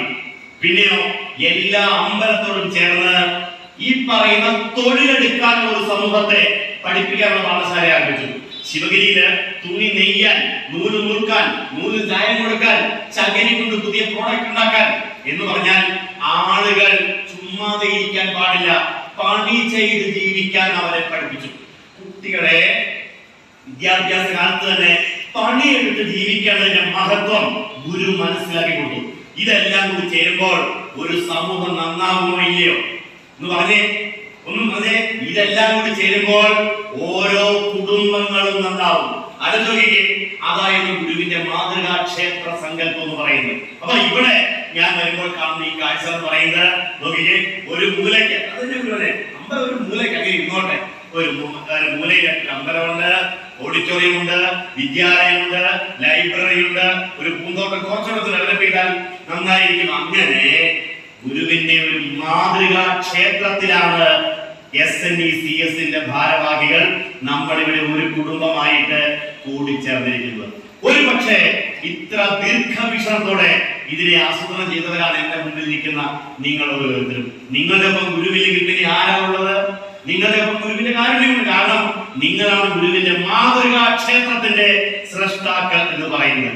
ആ മാതൃകാ ക്ഷേത്രം ഇനിയും വളരണം, ഇനിയും ഉയരണമെന്നാണ് ഇവിടെ കൂടി ഓരോരുത്തരുടെയും അഭിപ്രായം. അതുകൊണ്ട് പ്രിയപ്പെട്ടവരെ, നമുക്ക് ഇനി ചെയ്യേണ്ടത് എന്തൊക്കെയാണ്? ഇനി നമുക്ക് എന്തൊക്കെയാണ് ഏറ്റെടുക്കേണ്ടത്? പ്രധാനമായിട്ടും ചെയ്യേണ്ടത് ഇനി നമുക്ക് അടുത്ത തലമുറയിലേക്ക് ഗുരുവിനെ കടത്തിവിടേണ്ടതുണ്ട്. ഗുരു എന്ന വെളിച്ചത്തെ കൊടുക്കേണ്ടതുണ്ട്. അടുത്ത തലമുറ എന്ന് പറഞ്ഞാൽ ഇപ്പോ നിങ്ങളുടെ വീട്ടിൽ ഈ തേപ്പ് ജോലി ചെയ്തുകൊണ്ടിരിക്കുന്ന ആളുകൾ കുറച്ചുപേര് വീട്ടിലിരിപ്പില്ലേ? അവരല്ലേ ഇത് കേൾക്കേണ്ടത്, അവരല്ലേ ഇത് പഠിക്കേണ്ടത്, അവരല്ലേ നിങ്ങളുടെ കാലശേഷം ഇതിനെ മുന്നോട്ട് കൊണ്ടുപോകേണ്ടത്. അതുകൊണ്ട് പുതിയ തലമുറ പഠിക്കണം. നോക്കൂ, ഇത് ഗുരുവിന്റെ സങ്കല്പമാണ്. ശിവഗിരി ശ്രീനാരായണ ഗുരുദേവൻ അന്ന് ഗുരു ഒരു പാഠശാല ആരംഭിച്ചു, ബ്രഹ്മവിദ്യാലയം. എന്തിനു വേണ്ടിയാ? വാസനയുള്ള ചെറുപ്പക്കാരായ പിള്ളേരെ ഇത് പഠിപ്പിക്കണം, ഇവരിതിനെ മുന്നോട്ട് കൊണ്ടുപോകണം. അതിന്റെ തുടർച്ചയാണ് ഇന്ന് ശിവഗിരിയിൽ വരുന്ന സന്യാസ പരമ്പര. നമ്മുടെ ശുഭാകാന്ത സ്വാമി, സച്ചിദാനന്ദ സ്വാമി, അങ്ങനെയുള്ള സ്വാമിജിമാരിലൂടെ ഇതിങ്ങനെ മുന്നോട്ട് കൊണ്ടുപോകണം. അപ്പൊ അതുകൊണ്ട് നമുക്ക് പുതിയ കുഞ്ഞുങ്ങളിലേക്ക്, നമ്മുടെ മക്കളിലേക്ക് ഈ ഗുരുവിനെ കൊടുക്കണം. ഗുരു എന്ന വാക്കിന്റെ അർത്ഥം എന്താണ്? ഗുരു എന്ന വാക്കിന്റെ അർത്ഥം എന്താണ്? ഗുരു എന്ന വാക്കിന്റെ അർത്ഥം ഗുകാര അന്ധകാരശ്ച ഋകാരസ്ഥ നിരോധക അന്ധകാര വിനാശിത്വാത് ഗുരുരിത്യ വിധീയതേ. ഇരുട്ടിനെ ഇല്ലാതാക്കുന്നവൻ. മനസ്സിലായോ? ഗുരു എന്ന വാക്കിന്റെ അർത്ഥം എന്താണ്? ഇരുട്ടിനെ ഇല്ലാതാക്കുന്നവൻ എന്നാണ്. ഇരുട്ടില്ലാതാക്കാൻ എന്താ വേണ്ടത്? വെളിച്ചമാണ് വേണ്ടത്. ഇപ്പൊ ഇവിടെ ഈ ലൈറ്റെല്ലാം ഓഫായി കഴിഞ്ഞാൽ ഇരുട്ടായി. വെളിച്ചം ഉണ്ടായാൽ മാത്രമേ ഇരുട്ടില്ലാതാവത്തുള്ളൂ. അപ്പോൾ ഇരുട്ടിനെ ഇല്ലാതാക്കുന്നവനാണ് ഗുരു. അങ്ങനെയാണെങ്കിൽ ഏത് ഇരുട്ടിനെയാണ് ഗുരു ഇല്ലാതാക്കുന്നത്? ഏത് ഇരുട്ടിനെയാണ്? അജ്ഞാന തിമിരാന്ധസ്യ ജ്ഞാനാഞ്ജന ശലാകയ ചക്ഷുരുന്മീലിതം യേന തസ്മൈ ശ്രീ ഗുരവേ നമഃ. അറിവില്ലായ്മയുടെ ഇരുട്ടിനെ മാറ്റുന്നവൻ, അറിവില്ലായ്മ മാറാൻ അറിവിന്റെ വെളിച്ചത്തെ തരുന്നവനാണ് ഗുരു എന്ന് പറയുന്നത്. അറിവില്ലായ്മയുടെ ഇരുട്ടിനെ മാറ്റി അറിവിന്റെ പ്രകാശത്തിലേക്ക് നമ്മളെ നയിക്കുന്നവനാണ് ഗുരു. അറിവാണ് വെളിച്ചം. ആ വെളിച്ചമാണ് ജീവിതത്തിന്റെ പുരോഗതി, നന്മ എന്ന് പറയുന്നത്. ഇനി ദൈവം എന്നുള്ള വാക്കിന്റെ അർത്ഥം എന്താണ്? ദൈവം, ഈ ദൈവത്തിന്റെ രൂപം തന്നെ എന്ന് പറയാമോ? ഈ ദൈവം ആരെപ്പോലെ ഇരിക്കും? എങ്ങനെ ഇരിക്കും ദൈവം? ദൈവം 4 തലയും 5 കൈകളും, ഓരോ കൈയിലും നല്ല ശൂലം, സംഘ ചക്ര ഗദാ പത്മധാരിയായിട്ട് ഇരിക്കുന്ന ഒരു രൂപത്തെ ആണ് നമ്മൾ ദൈവമായിട്ട് സങ്കല്പിച്ചിരിക്കുന്നത്. അത് ദൈവത്തിന്റെ രൂപമാണെന്ന് നിങ്ങളുടെ വാദത്തിന് വേണ്ടി വേണം ഞാൻ അംഗീകരിക്കാം. പക്ഷേ ദൈവം എന്നുള്ള വാക്കിന്റെ യഥാർത്ഥ അർത്ഥം എന്താണ്? ദൈവം എവിടെയാണ് ഇരിക്കുന്നത് പറഞ്ഞേ? ദൈവം എന്താ പറഞ്ഞല്ലോ, ചിന്തയാ മണിമന്ദിരത്തിൽ വിളങ്ങും ഈശ്വരെ വാഴ്ത്തുവിൻ. അപ്പൊ അങ്ങനെയാണെങ്കിൽ ദൈവം അകത്ത് ഏത് രൂപത്തിലാണ് ഇരിക്കുന്നത്? മുന്തലുള്ള രൂപത്തിലാണെങ്കിൽ അകത്തിരിക്കാൻ പറ്റുന്നില്ലല്ലോ. അപ്പൊ ഏത് രൂപത്തിലാണ് ദൈവം? അപ്പൊ ദൈവത്തിന്റെ രൂപം എന്താണ്? ദൈവത്തിന്റെ ആകൃതി എന്താണ്? എന്നെ ചക്കുളത്തമ്മേ, ചോറ്റാനിക്കര അമ്മേ, കൃഷ്ണ, ഗുരുവായൂരപ്പ എന്ന് വിളിക്കുമ്പോൾ രൂപം മനസ്സിൽ വരും. ദൈവമേ എന്ന് വിളിക്കുമ്പോൾ, അപ്പൊ ദൈവമേ കാത്തുകൊള്ളുന്നു എന്ന് പറയുമ്പോൾ ഏത് രൂപ മനസ്സിൽ വരിക? ഏത് രൂപ മനസ്സിൽ വരിക? ദൈവത്തിന്റെ യഥാർത്ഥ രൂപം എന്നറിയാമോ? അത് ആ വാക്കിലുണ്ട്. ദൈവം എന്ന വാക്ക് ദിവ എന്ന സംസ്കൃത ധാതുവിൽ നിന്ന് ഉണ്ടായതാണ്. ദിവ എന്നാൽ വെളിച്ചം. ദൈവം എന്ന് പറഞ്ഞാൽ സ്വയം പ്രകാശിക്കുകയും എല്ലാത്തിനെയും പ്രകാശിപ്പിക്കുകയും ചെയ്യുന്നവൻ. എന്താണ്? ഞാനിപ്പോ എന്താ പറഞ്ഞേ? സ്വയം പ്രകാശിക്കുകയും എല്ലാത്തിനെയും പ്രകാശിപ്പിക്കുകയും. ഇപ്പൊ ഈ കാണുന്ന ലൈറ്റിന് പ്രകാശമുണ്ട്, പക്ഷേ അത് പ്രകാശിക്കണമെങ്കിൽ എന്ത് വേണം? കറണ്ട് വേണോ? വേണ്ടയോ? വേണം. അപ്പോ അതിന്റെ പ്രകാശം മറ്റൊന്നിൽ ഉണ്ടാവുന്നതാണ്. സൂര്യൻ പ്രകാശിക്കുന്ന ഒരു ഗോളമാണ്, പക്ഷെ സൂര്യനെ പ്രകാശിപ്പിക്കുന്ന ഒരു ശക്തി അതിനകത്തുണ്ട്. അപ്പോൾ ഈ സൂര്യനെയും ചന്ദ്രനെയും ഈ പ്രപഞ്ചത്തെയും എല്ലാം പ്രകാശിപ്പിക്കുന്നവനാണ് ദൈവം. നമ്മൾ പണ്ട് സ്കൂളിൽ പഠിച്ചപ്പോഴേ, പണ്ട് പഠിക്കാൻ പോയില്ലേ, അന്നൊരു പ്രാർത്ഥന ഉണ്ടാവുന്നല്ലോ. എന്താ? അഖിലാണ്ട മണ്ഡല മണിയിച്ചൊരുക്കി, ഓർമ്മയുണ്ടോ? അതിനുള്ളിൽ ആനന്ദ ദീപം കൊളുത്തി. പറഞ്ഞേ, പരമാണു പൊരുളിലും സ്ഫുരണമായി മിന്നും പരമപ്രകാശമേ ശരണം നീയെന്നും സുരഗോള ലക്ഷങ്ങൾ അണിയിട്ടു നിർത്തി അഭികാല സൗഹൃദ ബന്ധം പുലർത്തി അതിലൊക്കെ ആധാര സൂത്രം ഇണക്കി കുടികൊള്ളും സത്യമേ ശരണം നീ നിത്യം. ഉണ്ടോ? അഖിലാന്ത മണ്ഡലം അണിയിച്ചൊരുക്കി അതിനുള്ളിൽ ആനന്ദ ദീപം കൊളുത്തി ഒരു പരമാണു ഒരാറ്റത്തിൽ തുടങ്ങി ബ്രഹ്മാണ്ഡമായ നിറഞ്ഞിരിക്കുന്ന ആ പരമ ചൈതന്യത്തിലുള്ള പേരെന്താണ്? പരമശിവനെ നിലപെടുന്നത് പരമ പ്രകാശമേ. പരമപ്രകാശ സ്വരൂപനാണ് ദൈവം. നോക്കിയേ, ദൈവത്തിന്റെ യഥാർത്ഥ സ്വരൂപം പ്രകാശമാണ്. മുമ്പ് നമ്മൾ പറഞ്ഞു ഗുരു എന്ന വാക്കിന്റെ അർത്ഥം എന്താണ്? ഗുരു എന്ന വാക്കിന്റെ അർത്ഥം എന്താണ്? ഇരുട്ടിനെ ഇല്ലാതാക്കുന്നവൻ, വെളിച്ചമായിരിക്കുന്നവൻ. അപ്പൊ ദൈവം ചെയ്യുന്നത് എന്താണ്? ദൈവം നമുക്ക് പ്രകാശത്തെ തരുന്നു. ഗുരു എന്ത് ചെയ്യുന്നു? ഗുരുവും പ്രകാശത്തെ തരുന്നു. അപ്പൊ ദൈവത്തിന്റെ പണിയും ഗുരുവിന്റെ പണിയും രണ്ടും ഒന്നാണ്. അതുകൊണ്ടാണ് എന്റെ നാട്ടിൽ മുഖശിമാർ പാടുന്ന ഒരു പ്രാർത്ഥനയുണ്ട് സന്ധ്യയ്ക്ക്. ഇവിടെ എനിക്ക് അറിഞ്ഞൂടാ, ഗുരുവിന് നിങ്ങൾ തെലങ്കാനയിൽ പോകുമ്പോൾ മറന്നു പോകാൻ സാധ്യതയുണ്ട്. ആ മുഖശി പാടിയത് ഇങ്ങനെയാണ്: ഈശ്വരനെന്നും ഗുരുവെന്നും രണ്ടില്ല. ഓർമ്മയുണ്ടോ? വിശ്വസിച്ചോർക്കുമ്പോൾ ഒന്നു തന്നെ. ഈശ്വര എന്നു ഞാൻ കൈവണങ്ങിയിടുന്നേ, നിത്യം ഗുരുപാദം കുമ്പിടുന്നേ. എന്നാ പച്ച മലയാളത്തിലാ പാടുന്നത്? ഈശ്വരൻ എന്നും ഗുരു എന്നും രണ്ടെണ്ണം ഇല്ല. ആർക്കാ? വിശ്വസിച്ചോർക്കുമ്പോൾ ഒന്നു തന്നെ. ഒരു വിശ്വാസിക്ക് ഈശ്വരൻ തന്നെയാണ് ഗുരു, ഗുരു തന്നെയാണ് ഈശ്വരൻ. കബീർദാസ് എന്ന് പറഞ്ഞൊരു കവിയുണ്ട്. കബീർദാസ് പറഞ്ഞൊരു വാക്യമുണ്ട്: teacher and God both are standing before me, whom should I pay my obedience? എന്റെ ഗുരുനാഥനും എന്റെ ടീച്ചറും എന്റെ ദൈവവും ഒരുമിച്ച് എന്റെ മുൻപിൽ വരികയാണെങ്കിൽ ഞാൻ ആദ്യം ആരെ തൊഴണം? അതെ, നിങ്ങളുടെ മുമ്പിലേക്ക് സാക്ഷാൽ നിങ്ങൾ വിശ്വസിക്കുന്ന കൃഷ്ണനോ ഗുരുവായൂരപ്പനോ അയ്യപ്പനോ ആരുമായിക്കോട്ടെ വന്ന് നിൽക്കുന്നു, നിങ്ങളുടെ ഗുരുവും വന്ന് നിൽക്കുന്നു. നിങ്ങൾ ആദ്യം ആരെ തൊഴും? ഇപ്പൊ ഇങ്ങനെയൊക്കെ പറഞ്ഞാൽ ചുളുവിൽ ഗുരുവായൂരപ്പനെ കിട്ടിയാൽ ഇത് പിന്നെയാണ് കിട്ടുന്നത്. അങ്ങനെ അങ്ങോട്ട് വിട്ടുകളയാൻ പറ്റുമോ? ഓടി ഇറങ്ങുമ്പോൾ നമുക്ക് നല്ല ഉറപ്പുണ്ട്. പക്ഷേ നിങ്ങളുടെ ആൻസർ ശരിയാണ്. ഇവിടെ കബീർദാസ് പറയാണ്, I owe you my teacher who guide me to God. ഞാൻ എന്റെ ഗുരുവിനെ തന്നെ തൊഴും. കാരണം ദൈവത്തെ കാണുവാനുള്ള കാഴ്ച എന്റെ കണ്ണുകൾക്ക് തന്നവൻ ആരാണ്? ഗുരുവാണ്. മകളെ ഇതാണ് ദൈവം എന്ന് ദൈവത്തെ അറിയിച്ചു തന്നവൻ ആരാണ്? ഗുരുവാണ്. അപ്പോൾ ആദ്യം ആരെ തൊഴണം? ഗുരുവിനെ തൊഴണം. അതാണ് ശ്രീകൃഷ്ണന്റെ നെഞ്ചത്ത് ഒരു മറുകൊണ്ട് അറിയാമോ? അതിനെ കുറിച്ച് ഒരിക്കൽ ഭൃഗു മഹർഷി ഈ ത്രിമൂർത്തികളിൽ ആരാണ് ഏറ്റവും മിടുക്കൻ അറിയാൻ വേണ്ടി ഒരു പരീക്ഷ നടത്തി. ത്രിമൂർത്തി ബ്രഹ്മാവ്, വിഷ്ണു, മഹേശ്വരൻ, ഇവരിൽ ആരാണ് ശ്രേഷ്ഠൻ? അങ്ങനെ കൈലാസത്തിലെത്തിയപ്പോ ദേഷ്യപ്പെട്ടിയൊക്കെ സംസാരിച്ച മഹാദേവന്റെ മുഖം മാറി. കാരണം പുള്ളിക്കാരൻ നിൽക്കണം തോന്നാൻ തന്നെ ഭസ്മായി പോകും. ബ്രഹ്മാവിന്റെ സത്യലോകത്തെത്തി. അവിടെ വിഷയം മാറിയപ്പോ ബ്രഹ്മാവിന് ദേഷ്യം വന്നു. എങ്ങനെ പോയി അവസാനം വൈകുണ്ഠത്തിലെത്തി. അപ്പൊ വിഷ്ണു നല്ല ഉറക്കത്തിലാണ്. കാരണം പെൺകുട്ടി ഇങ്ങനെ കാലം ഇറങ്ങിയിരിക്കുമല്ലേ, നല്ല സുഖമായിട്ടുള്ള ഒന്നാം തരം എന്റെ കിടന്നുറങ്ങുമ്പോ നല്ല ഉറങ്ങുമ്പോ അങ്ങനെ ഉറങ്ങുമ്പോ മഹർഷി ഇവരറിയുന്നില്ല. ഒന്ന് എഴുന്നേപ്പിക്കണമല്ലോ. നേരെ കാലത്ത് നെഞ്ചത്തൊരൊറ്റ ചവിട്ടാ കൊടുക്കുന്നത്. നെഞ്ചത്തൊരൊറ്റ ചവിട്ട്. ആ ചവിട്ട് അവിടെ ഒരു പാടായിട്ട് ഒരു കറുത്ത അടയാളമായിട്ട് അവിടെ വീണു. വിഷ്ണു ശപിച്ചില്ല. ഇതെന്റെ ഗുരുവിന്റെ ദാനമാണെന്നാണ് പറഞ്ഞത്. ഇതെന്റെ ഗുരു എന്ന സമ്മാനമായിട്ട് ആ ചവിട്ടിനെ, ആ തഴമ്പിച്ച പാടിനെ അവിടെ ഏറ്റെടുത്തു. ശ്രീവത്സം, കൗസ്തുഭം അങ്ങനെയുള്ള അടയാളങ്ങളുടെ കൂട്ടത്തിൽ ഈ അടയാളം ഒരു ഗുരുവിന്റെ ദാനമായിട്ടേ ഉള്ളൂ. അതാണ് ഗുരുവിന്റെ ദാനം. ദൈവേ ദുഷ്ടേ ഗുരുസ്ത്രാത ഗുരവ് ദുഷ്ടേ നമസ്തന. കേട്ടോ, ഈ ലോകത്ത് ദൈവം കോപിച്ചാൽ ആരോട് രക്ഷിക്കാൻ? ദൈവം കോപിച്ചാൽ ആര് രക്ഷിക്കും? ഗുരു രക്ഷിക്കും. പക്ഷേ ഗുരുവിന്റെ കോപത്തിൽ നിന്ന് നമ്മെ രക്ഷിക്കാൻ ദൈവത്തിന് പോലും പറ്റില്ല. ആ ഋഷി പറയുന്നതാണ്, ദൈവം കോപിച്ചാൽ ഗുരു നിങ്ങളെ പ്രൊട്ടക്ട് ചെയ്യും.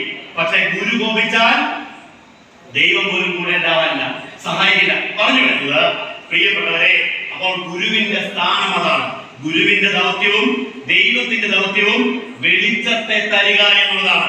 അങ്ങനെ ഒരു നൂറ്റാണ്ടിനപ്പുറത്ത് മൃഗപ്രായമായി കിടന്ന ഒരു സമൂഹത്തിലേക്ക്, അറിവില്ലാതെ, ധനമില്ലാതെ, വിദ്യാഭ്യാസം ചെയ്യാനുള്ള സാധ്യതകളില്ലാതെ, എന്തിനേറെ പറയുന്നു, ദൈവമേ എന്നൊന്ന് വിളിക്കാൻ അവകാശമില്ലാത്ത ഒരു സമൂഹം ഇവിടെ ഉണ്ടായിരുന്നു. ദൈവമേ എന്നൊന്ന് വിളിക്കാൻ യോഗ്യതയില്ലാത്ത ഒരു സമൂഹം ഇവിടെ ഉണ്ടായിരുന്നു. അങ്ങനെയുള്ള ഒരു സമൂഹം ദൂരെ ഇന്നിപ്പോ നിങ്ങളെല്ലാവരും കേരളത്തിൽ വന്നാൽ ഓടി എങ്ങോട്ടാ പോവുക? ഗുരുവായൂർ അമ്പലനാണെങ്കിൽ ഒരു ദിവസം ഞാൻ പോകുന്നില്ലേ, പോകണം. ചോറ്റാനിക്കരയിൽ പോകണം. നിങ്ങളുടെയൊക്കെ ഇഷ്ട ദൈവങ്ങൾ ആരൊക്കെയാണോ അവിടെയൊക്കെ നിങ്ങൾ പോകും. ഒരു നൂറ്റാണ്ടിനപ്പുറത്ത് നമ്മുടെയൊക്കെ അപ്പനപ്പൂപ്പന്മാരുടെ കാലത്തെ ഇവിടെയൊക്കെ ചെല്ലുമ്പോണ്ടല്ലോ, ദൂരെ മാറി ഒരു കല്ലുണ്ടാവും. ആ കല്ലിന്റെ അവിടെ കൊണ്ട് നമ്മൾ കഷ്ടപ്പെട്ടുകൊണ്ടിരുന്ന പൈസ അവിടെ വെക്കാം. അപ്പൊ ആ സമയത്ത് തിരുമേനി ഇങ്ങനെ പൂൺമുതൊക്കെ എടുത്ത് താറു മാറ്റിയ തിരുമേനി ഉണ്ടല്ലോ, ഉള്ളിക്കുളവേറൊക്കെ കാണിച്ച് പതിയെ ഇറങ്ങി വരും. എന്നിട്ട് ഈ പൈസയിൽ കുറെ തീർത്ഥമൊക്കെ തളിച്ച് ഇതൊക്കെ എടുത്തോണ്ട് പോകും. എന്നിട്ട് അകത്തേക്ക് പോയിട്ട് എന്ത് ചെയ്യും?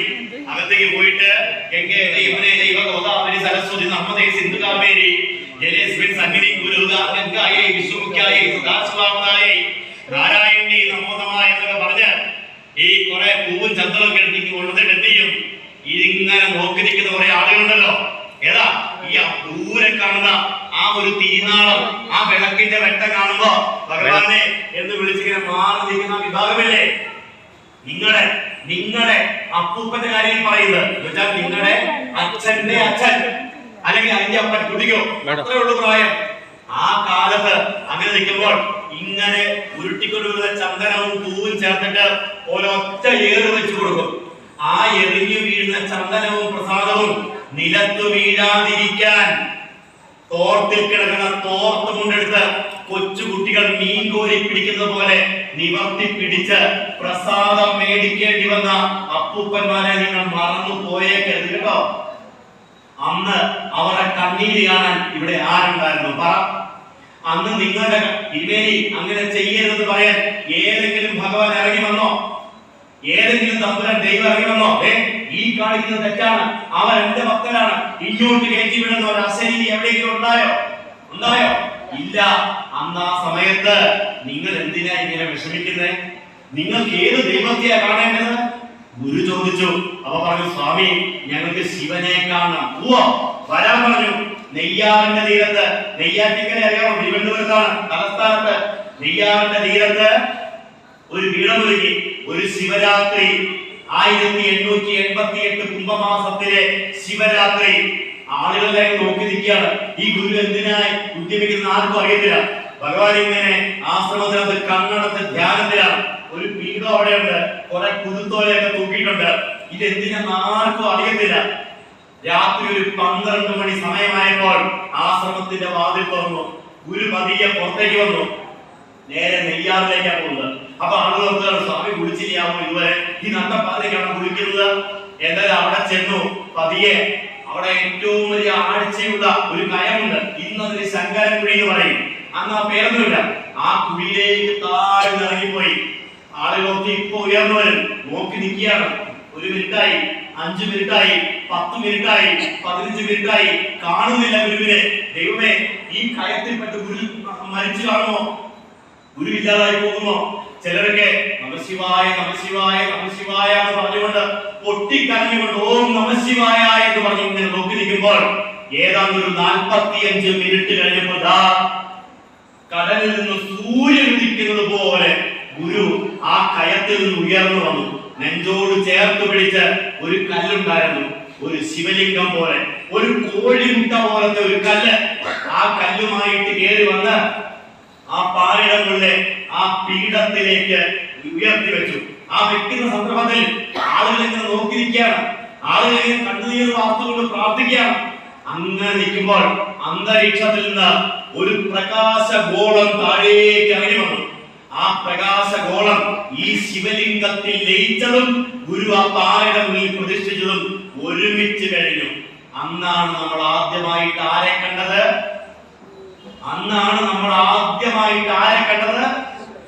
ശിവനെ കണ്ടത് കേട്ടോ. അതുവരെ നരനായി ഇങ്ങനെ ജനിച്ച ഭൂമിയിൽ നരകവാരി നിലവിൽ ഞാൻ കെട്ടിയിട്ട് നടത്തുന്ന ഈ നരകത്തെ ഇന്നെ കരകയറ്റിടണം നിർവഹിക്കാൻ എന്ന് പറഞ്ഞ് പ്രാർത്ഥിക്കാതെ അറിയത്തോളായിരുന്നു. ഇന്നാണ് നമ്മൾ ആദ്യമായിട്ട് ശിവനെ കണ്ടത്. ആ ശിവനൊരു പ്രത്യേകതയുണ്ട്. എന്താ പ്രത്യേകത? ലോകത്തുള്ള എല്ലാ ശിവനെയും ഉറപ്പിച്ചിരിക്കുന്നത്. അപ്പൊ നിങ്ങൾ പോകുന്ന കേരളത്തിലെ ഏത് അമ്പലത്തിലും ദൈവം അവിടെ ഉറച്ചിരിക്കണമെങ്കിൽ എന്ത് വേണം? അഷ്ടബന്ധം എന്ന് പറയുന്ന ഒരു പശയുണ്ട്. ഇന്നത്തെ സിമന്റ് പോലെയോ ഒക്കെ പറയാം. അഷ്ടബന്ധം. ആ പശയിട്ട് അതിന് മുകളിൽ വിഗ്രഹത്തെ ഉറപ്പിക്കുക. ഇവിടെ ഈ കല്ലൊക്കെ വെച്ചപ്പോഴേ അതും കോഴിമുട്ട പോലത്തെ ഉരുണ്ടകല്ല്, അടിവശം നിരപ്പല്ല. ആ ഉരുണ്ട കല്ല് വെച്ചപ്പോൾ ഒരു പശയുണ്ടാകുന്നില്ല. ശാന്തി ചോദിച്ചു, മേൽശാന്തി ചോദിച്ചു, സ്വാമി അഷ്ടബന്ധം വെക്കട്ടെ, വിഗ്രഹം ഉറപ്പിക്കട്ടെ? ഗുരു പറയാ, ഉറച്ചിട്ടില്ല എന്ന് സംശയമുള്ളവർക്ക് ഒരാനയെ കൊണ്ട് കെട്ടി വലിച്ചു നോക്കാം. എന്താ പറഞ്ഞേ? ഒരാനയെ കൊണ്ട് കെട്ടി വലിച്ചു നോക്കാം. 136 കൊല്ലം മുമ്പ് വെച്ച കല്ല് ആ ശിവനും കൊണ്ടല്ലോ ഇന്നും ഇളകിയിട്ടില്ല. ബാക്കിയുള്ള എല്ലാ ശിവനും ഉറച്ചിരിക്കുന്നത് അഷ്ടബന്ധത്തിന്റെ വശയിലാണെങ്കിൽ 136 കൊല്ലമായിട്ട് ഇളകാത്ത ശിവൻ എവിടെയുണ്ട്? അരുവിപ്പുറത്തുണ്ട്.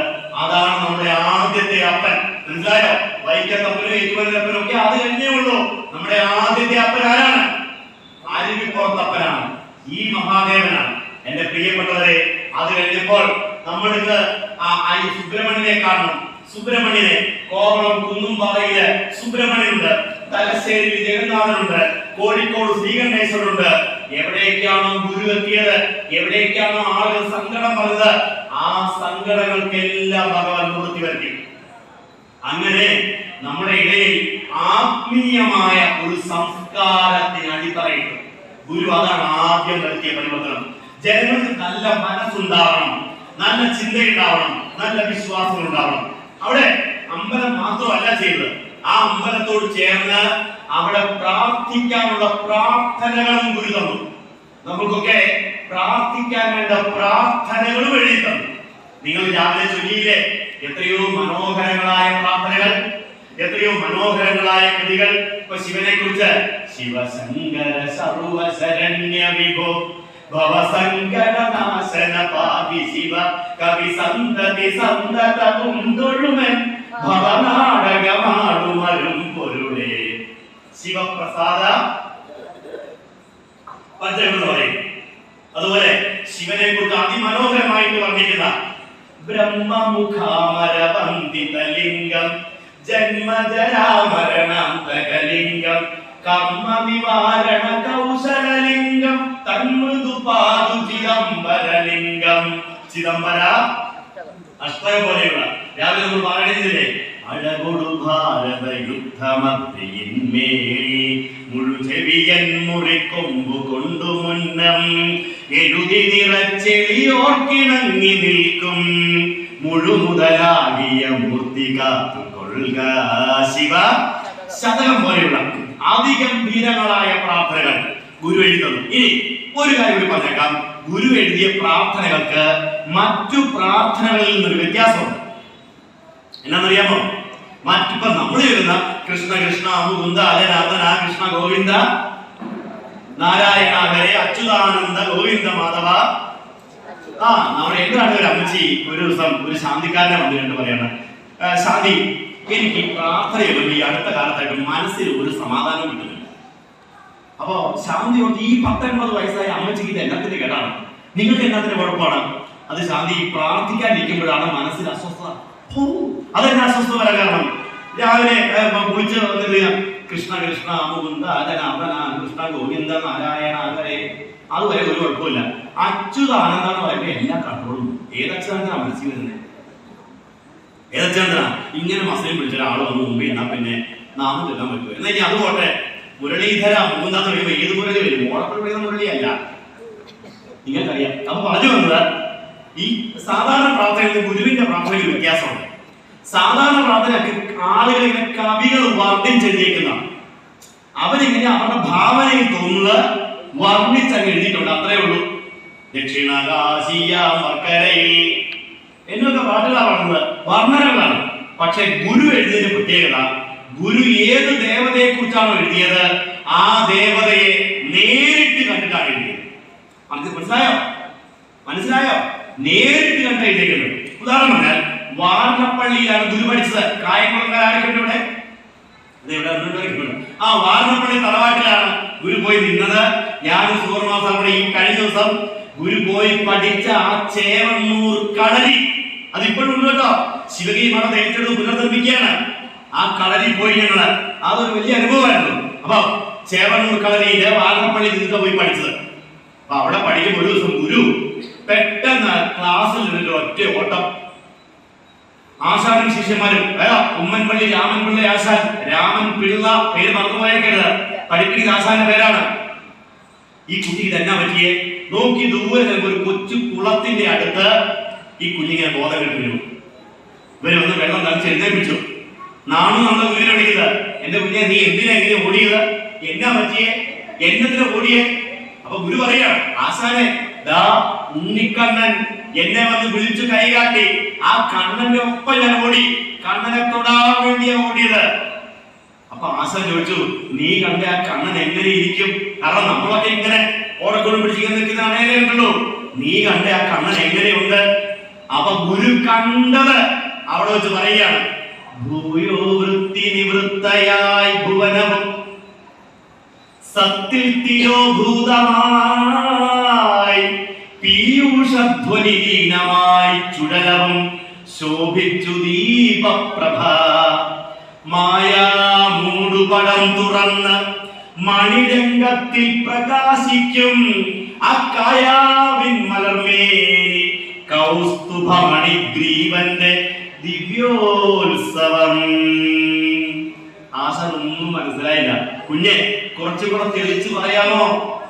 തെളിച്ചു പറയാമോ? ആ സമയത്ത് നമുക്കെല്ലാം മനസ്സിലാകുന്ന ഭാഷ ഗുരു പറഞ്ഞു തന്നു. എന്ത്? ശ്രീവാസുദേവ സരസീരുഹവാഞ്ജന്യ കൗമോദഗീ ഭയനിവാരണ ചക്രപാണേ ശ്രീവത്സ വത്സ സകലാമയ മൂലനാശിൻ ശ്രീ ഭൂപതേ ഹരഹരേ സകലാമയം മേ ഗോവിന്ദ ഗോപസുത ഗോഗണപാലലോല ഗോപീജനാംഗ കമനീയ നിജാംഗ സംഗ ഗോദേവി വല്ലഭ മഹേശ്വര മുഖ്യവന്ദ്യ ശ്രീ ഭൂപതേ ഹരഹരേ സകലാമയം മേ.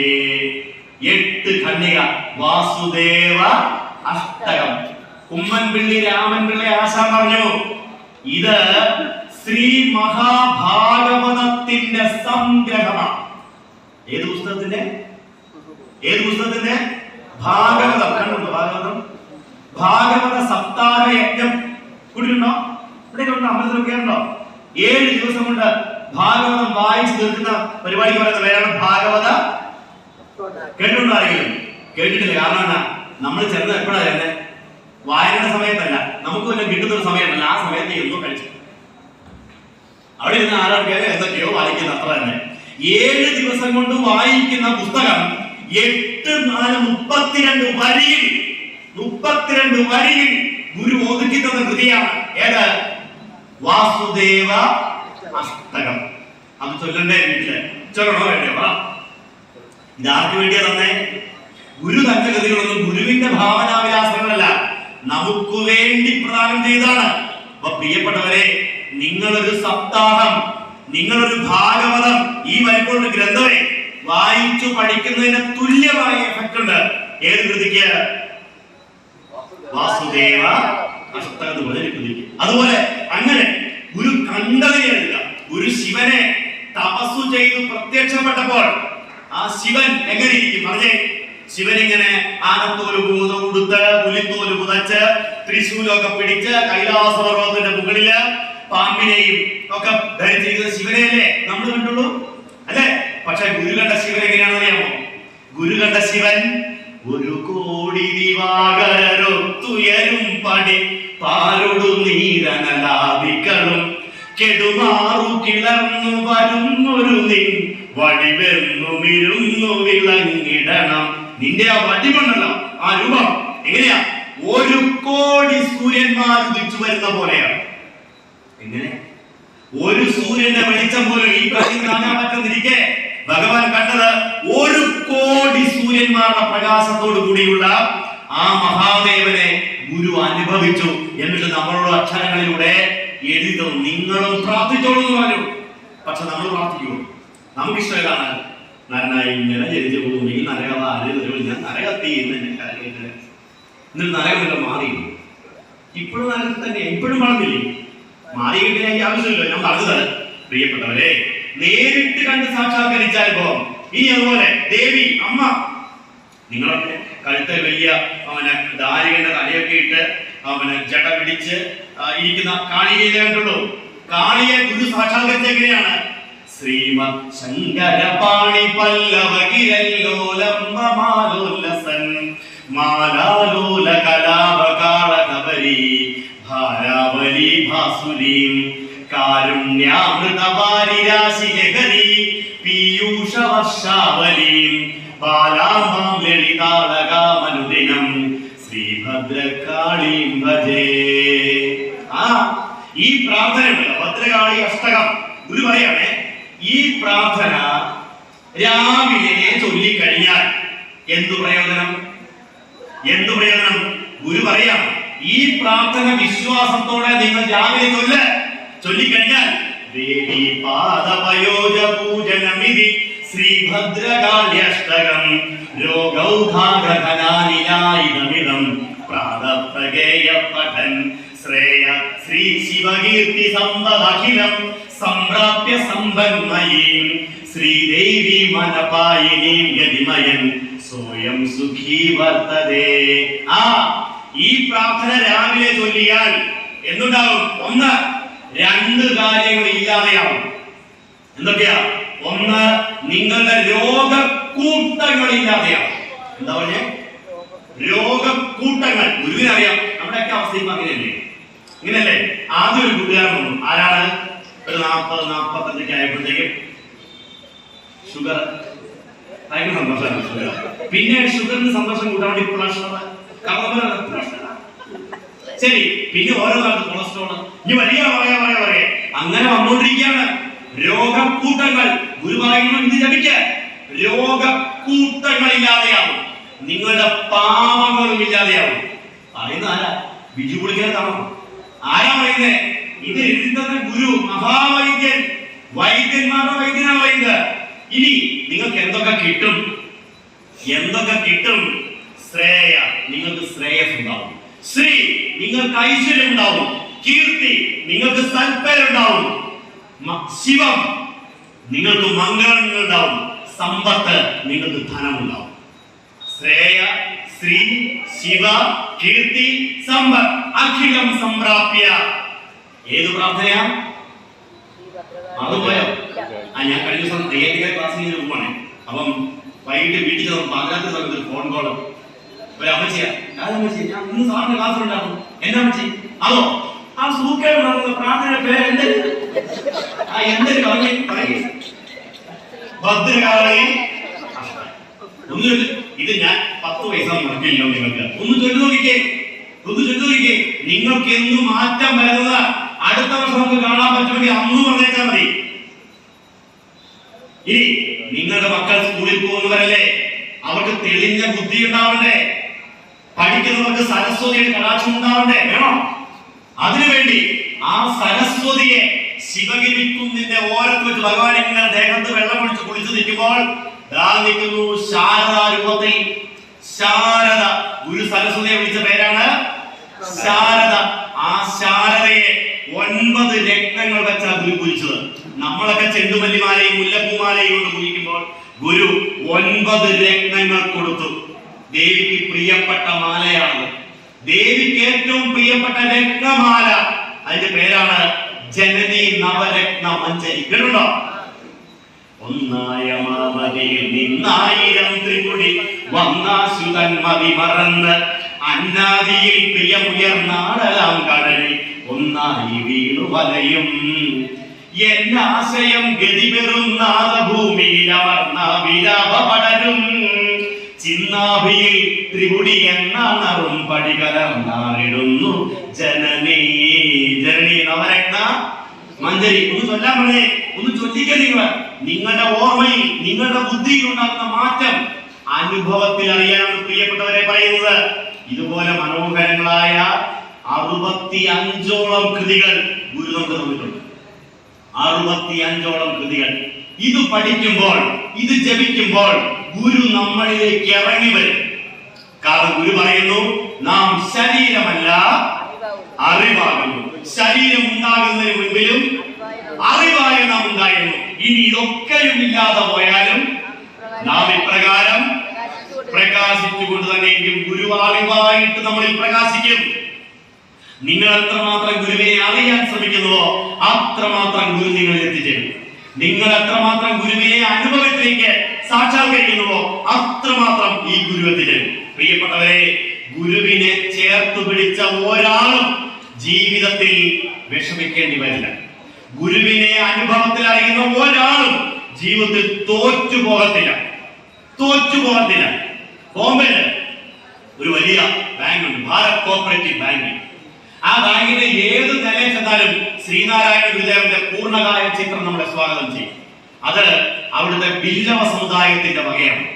ബില്ലവൻ, ഈഴവനെ പോലെ തന്നെ കർണാടകത്തിലെ സമൂഹത്തിന് പറയുന്ന പേരാണ് ബില്ലവൻ.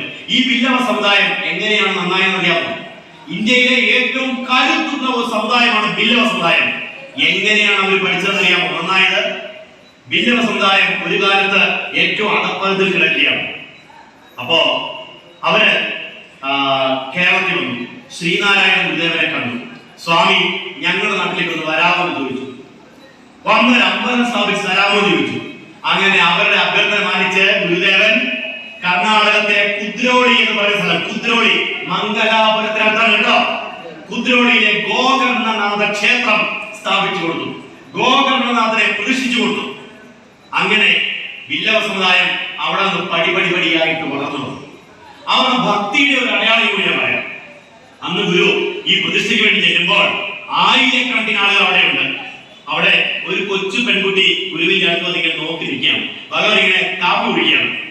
അപ്പൊ ഈ കൊച്ചു പെൺകുച്ചിനെ കണ്ട് വിളിച്ചു ചോദിച്ചു, എന്നാ പേര്? അപ്പൊ ഈ പെൺകൊച്ചൊന്നും വേണ്ടിയില്ല. മോളുടെ പേര് പറഞ്ഞേ. അവൾ പെട്ടെന്ന് കരയാൻ തുടങ്ങി, ചുണ്ടു വിരുമ്പി കരയാൻ തുടങ്ങി. അയ്യോ പേടിക്കണ്ട, പേര് പറഞ്ഞാൽ മതി. അപ്പൊ ഈ കുട്ടി കരഞ്ഞ് ഏങ്ങടിച്ച് കരഞ്ഞപ്പോ അതിന്റെ അച്ഛനും അമ്മയും വിളിച്ചു, സ്വാമി കുഞ്ഞിന് മിണ്ടത്തില്ല സ്വാമി, കുഞ്ഞു ഊമയാണ്, അതിന് വർത്താനം പറയാൻ പറ്റത്തില്ല സ്വാമി, ഞങ്ങളെ ഒരു മോളെ ഉള്ളു സ്വാമി, ഞങ്ങളുടെ ഏറ്റവും വലിയ സങ്കടം ഇതാണ് സ്വാമി, ശരിയല്ലേ? ഒരു കുഞ്ഞു ഊമയായി പോയാൽ എന്ത് ചെയ്യും? അപ്പൊ ഗുരു ചോദിക്കാം, അത്രേ ഉള്ളോ കാര്യം? അത്രയുള്ളോ? ഗുരു കുടിച്ച പാൽ കാപ്പി ഇപ്പോഴാണല്ലോ ഒരു ക്ലാസ്, ഒരു സ്പൂൺ എടുത്തു ആ കുഞ്ഞിന്റെ വായിലേക്ക് ഇന്ന് അവാറൊക്കെ അത് പയ്യെ ഗുരു ഒഴിച്ചു കൊടുത്തു. കാരുണ്യവാനായ ഗുരു ആ കാപ്പി പാൽ കാപ്പി ഒഴിച്ചു കൊടുത്തു. അത് പയ്യെ കുഞ്ഞിനെ ഇടക്കിറക്കി. ഇനി പേര് പറഞ്ഞേ, ജാനകി. അന്ന് വരെ മിണ്ടാത്ത ഒരു കുട്ടി ആദ്യമായിട്ട് അതിന്റെ പേര് പറഞ്ഞു. എന്നിട്ട് പറഞ്ഞു, ശ്രീനാരായണ ഗുരുസ്വാമി കുലദൈവതം എന്ന് പറഞ്ഞാൽ കാൽക്കാൽ വീണ് നമസ്കരിച്ചു. ഇത് കണ്ടപ്പോ പൊട്ടിക്കരഞ്ഞുകൊണ്ട് അതിന്റെ അച്ഛനും അമ്മയും ഓടി വന്നു. ഗുരുവിന്റെ കാൽക്കൽ വീണ് നമസ്കരിച്ച് അവരും ഇങ്ങനെ കൈ നീട്ടി. തീർത്ഥം മേടിക്കുന്ന പോലെ ഗുരു ഓരോ സ്പൂൺ കാപ്പി അവരുടെ കയ്യിലേക്ക് ഒഴിച്ചു കൊടുത്തു. ഈ വാർത്ത അറിഞ്ഞപ്പോ പ്രതിഷ്ഠയ്ക്ക് വേണ്ടി ആയിരക്കണക്കിന് ആളുകൾ ഉണ്ടല്ലോ, അവരെല്ലാം വന്നു. അവരും വന്ന് കൈകൂപ്പി ഗുരുവിനെ നമസ്കരിച്ചിട്ട് ഇങ്ങനെ കൈ നീട്ടി. അപ്പൊ അടുത്തൊരു ശിഷ്യനുണ്ട്, അയാളുടെ കയ്യിലേക്ക് ഗുരു ഈ പാൽക്കാപ്പി പറഞ്ഞു, എല്ലാവർക്കും കൊടുത്തോളാൻ പറഞ്ഞു. ശിഷ്യ നോക്കി ആകെ ഈ അര ഗ്ലാസ് കഷ്ടിയേ ഉള്ളൂ, ഈ ആയിരക്കണക്കിന് ആൾക്ക് എങ്ങനെ കൊടുക്കും? പക്ഷെ ഗുരുവിന്റെ കൽപ്പനയല്ലേ, തീരുമ്പോ തീരുമെന്ന് വിചാരിച്ചു. അവനിങ്ങനെ ഓരോ കയ്യിലേക്ക് ഈ ഓരോ സ്പൂൺ കാപ്പി ഇങ്ങനെ ഒഴിച്ചു കൊടുക്കാൻ തുടങ്ങി. അങ്ങനെ ആയിരങ്ങൾ ഈ പാൽക്കാപ്പി മേടിച്ച് ധന്യരായി. അവസാനം നോക്കിയപ്പോൾ ആ അര ഗ്ലാസ് അങ്ങനെ തന്നെ ബാക്കിയുണ്ട്. മനസ്സിലായോ? ആയിരക്കണക്കിന് ആളുകൾ അര ഗ്ലാസ് പാൽക്കാപ്പി കുടിച്ച് സംതൃപ്തരായി. വീണ്ടും അത്രയും മിച്ചം വന്നതിന്റെ ഓർമ്മയ്ക്ക് ഇന്നും കുദ്രോളിയിലെ ഗോകർണനാഥ ക്ഷേത്രത്തിൽ തീർത്ഥമായി കൊടുക്കുന്നത് പാൽക്കാപ്പിയാണ്. മനസ്സിലായോ? നിങ്ങൾ ഇനി എന്തെങ്കിലും മംഗലാപുരം പോകുവാണെങ്കിൽ ആ അമ്പലത്തിൽ ചെല്ലണം. അവര് വെറും ഭക്തരല്ല, നമ്മളിവിടെ പദ്മകോല വെച്ചിരിക്കുന്നത്. അവരവിടെ ഗുരുവിനെ നവരത്ന കിരീടം വെച്ചാണ് ആരാധിക്കുന്നത്. ആരാണ്? ബില്ലവ സമുദായം നവരത്ന കിരീടം വെച്ച് ആരാധിക്കുന്നു. മനസ്സിലായോ? ഇന്നും ഭഗവാൻ ചെയ്ത അത്ഭുതത്തിന്റെ ഓർമ്മയ്ക്ക് പാൽക്കാപ്പി പ്രസാദമായി കൊടുക്കുന്നു. ആട്ടെ, അര ഗ്ലാസ് കൊണ്ട് ആയിരങ്ങൾ പാൽക്കാപ്പി കുടിച്ച് അനുഗ്രഹം മേടിച്ച കഥ നിങ്ങൾ കേട്ടിരുന്നോ? ഇല്ല. കേട്ടിരുന്നോ? നിങ്ങൾ കേട്ടിട്ടുണ്ട്. ഏതാ പറയുമോ? യേശു ക്രിസ്തു 5 അപ്പം കൊണ്ട്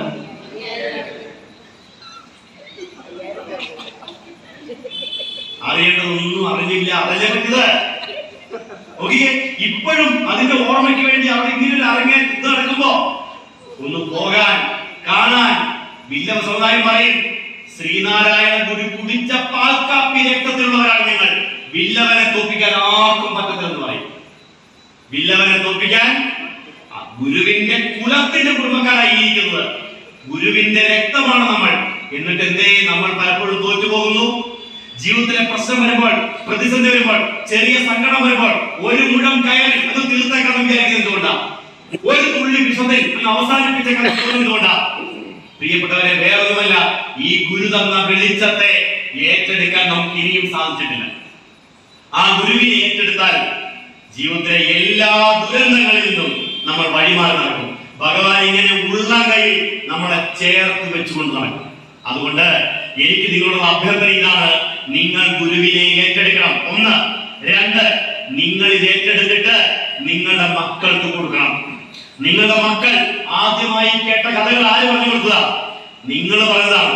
നിങ്ങൾക്ക് നിങ്ങളുടെ മക്കളെ ഗുരുവിന്റെ അടുക്കലേക്ക് പറഞ്ഞയക്കാൻ സാധിക്കണം. സാധിക്കുമോ? എന്നെ കേൾക്കുന്ന അമ്മമാർക്കും അച്ഛന്മാർക്കും ഗുരുവിന്റെ അടുക്കലേക്ക് മക്കളെ കൊടുക്കാൻ പറ്റുമോ? പ്രിയപ്പെട്ടവരെ, ഞാൻ ഒരു കാര്യം ഉറപ്പായിട്ട് പറയാം. നിങ്ങളുടെ മക്കൾ ഗുരുവിനെ അറിഞ്ഞാണ് പോകുന്നതെങ്കിൽ 1, ജീവിതത്തിൽ ഒരിക്കലും അവർക്ക് തോൽവി ഉണ്ടാവത്തില്ല, അകാല മരണങ്ങൾ ഉണ്ടാവത്തില്ല, അപകടങ്ങൾ ഉണ്ടാവത്തില്ല. 2, നിങ്ങളുടെ മക്കൾ ലോകത്തെവിടെയായിരുന്നാലും ശരി, അവർ ലോകത്തിന് വെളിച്ചത്തെ കൊടുക്കുന്നവരായിരിക്കും. സ്വന്തം മക്കളെയോർത്ത് നിങ്ങൾ കരയേണ്ടി വരില്ല. ബാക്കി നിങ്ങൾ എന്തൊക്കെ കൊടുത്താലും, 100 ഏക്കർ സ്ഥലവും 1000 പവൻ സ്വർണവും കൊടുത്താലും, എത്ര വലിയ വിദ്യാഭ്യാസം കൊടുത്താലും, മക്കൾക്ക് വേണ്ടത് വെളിച്ചമാണ്. ഏത് ഇരുട്ടിലും തെളിയാനുള്ള വിശ്വാസമാണ്. അതാണ് ഗുരു തരുന്ന വെളിച്ചം. അതുകൊണ്ട് പ്രിയപ്പെട്ടവരെ, ഗുരുവിന്റെ പേരിൽ ഡോക്ടറേറ്റ് എടുത്ത ഒരു മെത്രാനുണ്ട് കേട്ടോ. ക്രിസ്ത്യാനിയ ഒരു മെത്രാനാണ്, ഡോക്ടർ ഗീവർഗീസ് മാർ തിയഡോഷ്യസ്. ഈ അച്ഛനെ ഡോക്ടറേറ്റ് എടുത്ത വിഷയം എന്ന് പറയുമ്പോ ഗുരുദേവൻ സ്ഥാപിച്ച ഒരമ്പലം, മുരിക്കുംപുഴയിലെ അമ്പലം, തിരുവനന്തപുരത്താണ്. ആ അമ്പലത്തെ കുറിച്ച് പഠിച്ച് നവീകരണവും പാരമ്പര്യങ്ങളുടെ പരിരക്ഷണവും ശ്രീനാരായണ ഗുരുവിലൂടെ എന്ന വിഷയത്തിൽ മൗണ്ട് മാസ്റ്റർ യൂണിവേഴ്സിറ്റി ഓഫ് കാനഡയിൽ നിന്ന് ഡോക്ടറേറ്റ് എടുത്ത ആളാണ് ഡോക്ടർ ഗീവർഗീസ്. ഇദ്ദേഹം ഒരു കൊട്ടാരക്കരയിലെ ഒരു ചതയത്തിൽ പ്രസംഗത്തിൽ വന്നു. ഇന്നുള്ളയാളാണ്. അദ്ദേഹം പ്രസംഗത്തിൽ പറയാണ്, ഈ മഞ്ഞസാരിയും മഞ്ഞും കൊടുത്തവർക്ക് നിങ്ങളെ കാണുമ്പോ സത്യത്തിൽ എനിക്ക് സഹതാപം തോന്നി പോകുന്നുണ്ട്. അച്ഛൻ പറയണേ, ഇത് കാരണം നമ്മുടെ ചേട്ടന്മാർക്ക് പറഞ്ഞു കയറി, കാരണം വടി കൊടുത്ത് അടി കഴിക്കുന്ന വലിയ കാര്യമുണ്ടല്ലോ, ഇയാളെ വിളിക്കേണ്ട അന്ന് പറഞ്ഞ ഈ ആർക്കും പുതിയ പറഞ്ഞെ. അപ്പൊ അച്ഛൻ രണ്ടാമത് കേൾക്കുന്നത്, ഞാൻ നിങ്ങളോട് സഹതപിക്കുന്നത് മറ്റൊന്നുകൊണ്ടുമല്ല, ഞാൻ നിങ്ങളോട് സഹതപിക്കുന്നത് മറ്റൊന്നുകൊണ്ടുമല്ല, ഒരു സൂര്യനെ കയ്യിൽ കിട്ടിയിട്ടും വെളിച്ചം തേടി നിങ്ങളൊക്കെ മിന്നാമിനിങ്ങളുടെ പുറകെ ഇങ്ങനെ അലയുന്നത് കാണുമ്പോഴാണ് സത്യത്തിൽ നിങ്ങളോട് സഹതപിച്ചു പോകുന്നത് പറഞ്ഞു. ഒരു പള്ളിയിലച്ഛൻ, വെറും അച്ഛനല്ല, ഒരു മെത്രാൻ, വെറും മെത്രാനുമല്ല, ഈ ശ്രീനാരായണ ഗുരുദേവനെ കുറിച്ച് പഠിച്ച് ഡോക്ടറേറ്റ് എടുത്ത ഒരാൾ പറയുകയാണ്, ഇതാരാണ്? ഒരു സൂര്യനാണ്. അതുകൊണ്ട് പ്രിയപ്പെട്ടവരെ, ഈ സൂര്യനാണ് നമ്മുടെ കുടുംബത്തിൽ നാഥനായി നിൽക്കുന്നതെങ്കിൽ നിങ്ങൾ ഒരിക്കലും ഇരുട്ടിലാവത്തില്ല. സൂര്യനാണെങ്കിൽ നിങ്ങൾ ഇരുട്ടിലാവില്ല. മിന്നാമിനാണെങ്കിൽ ഇരുട്ട് വരും. അതുകൊണ്ട് സൂര്യനെ സ്വന്തമാക്കാൻ നിങ്ങൾക്ക് സാധിക്കണം. നിങ്ങളുടെ മക്കൾക്ക് ഈ സൂര്യനെ കൊടുക്കാൻ സാധിക്കണം. അതുകൊണ്ട് ഞാനിവിടെ രാജേന്ദ്രബാബു സാറുമായിട്ട് കുറേ നേരം സംസാരിച്ചു. എനിക്ക് ഒറ്റ ഡിമാൻഡേ ഉള്ളൂ, നിങ്ങളുടെ ഒരു 10 പിള്ളേരെങ്കിലും ഈ ഗുരുസന്നിധിയിൽ വന്നിരുന്ന് ഗുരുവിനെ പഠിക്കാൻ നിങ്ങൾ പറഞ്ഞയക്കുമോ? നിങ്ങളുടെ മക്കളെ ഈ ഗുരുവിന്റെ അടുത്തേക്ക് നിങ്ങൾ പറഞ്ഞയക്കുമോ? അവര് ഇംഗ്ലീഷ് മാത്രം പഠിച്ചാൽ മതിയോ? ഫിസിക്സും കെമിസ്ട്രിയും മാത്രം പഠിച്ചാൽ മതിയോ? പോരാ, അവര് നല്ല വെളിച്ചമുള്ളവരാണ്, നല്ല മക്കളാണ്. നല്ല മക്കളെ സൃഷ്ടിക്കുന്നതാണ് ഗുരുവിന്റെ വിദ്യാഭ്യാസം. നല്ല മക്കളെ സൃഷ്ടിക്കുന്നതാണ് ഗുരുവിന്റെ വിദ്യാഭ്യാസം. അതുകൊണ്ട് നമ്മുടെ മക്കൾക്ക് വേണ്ടി ബാലജന യോഗത്തിന്റെ ക്ലാസ്സുകൾ ആരംഭിക്കണം.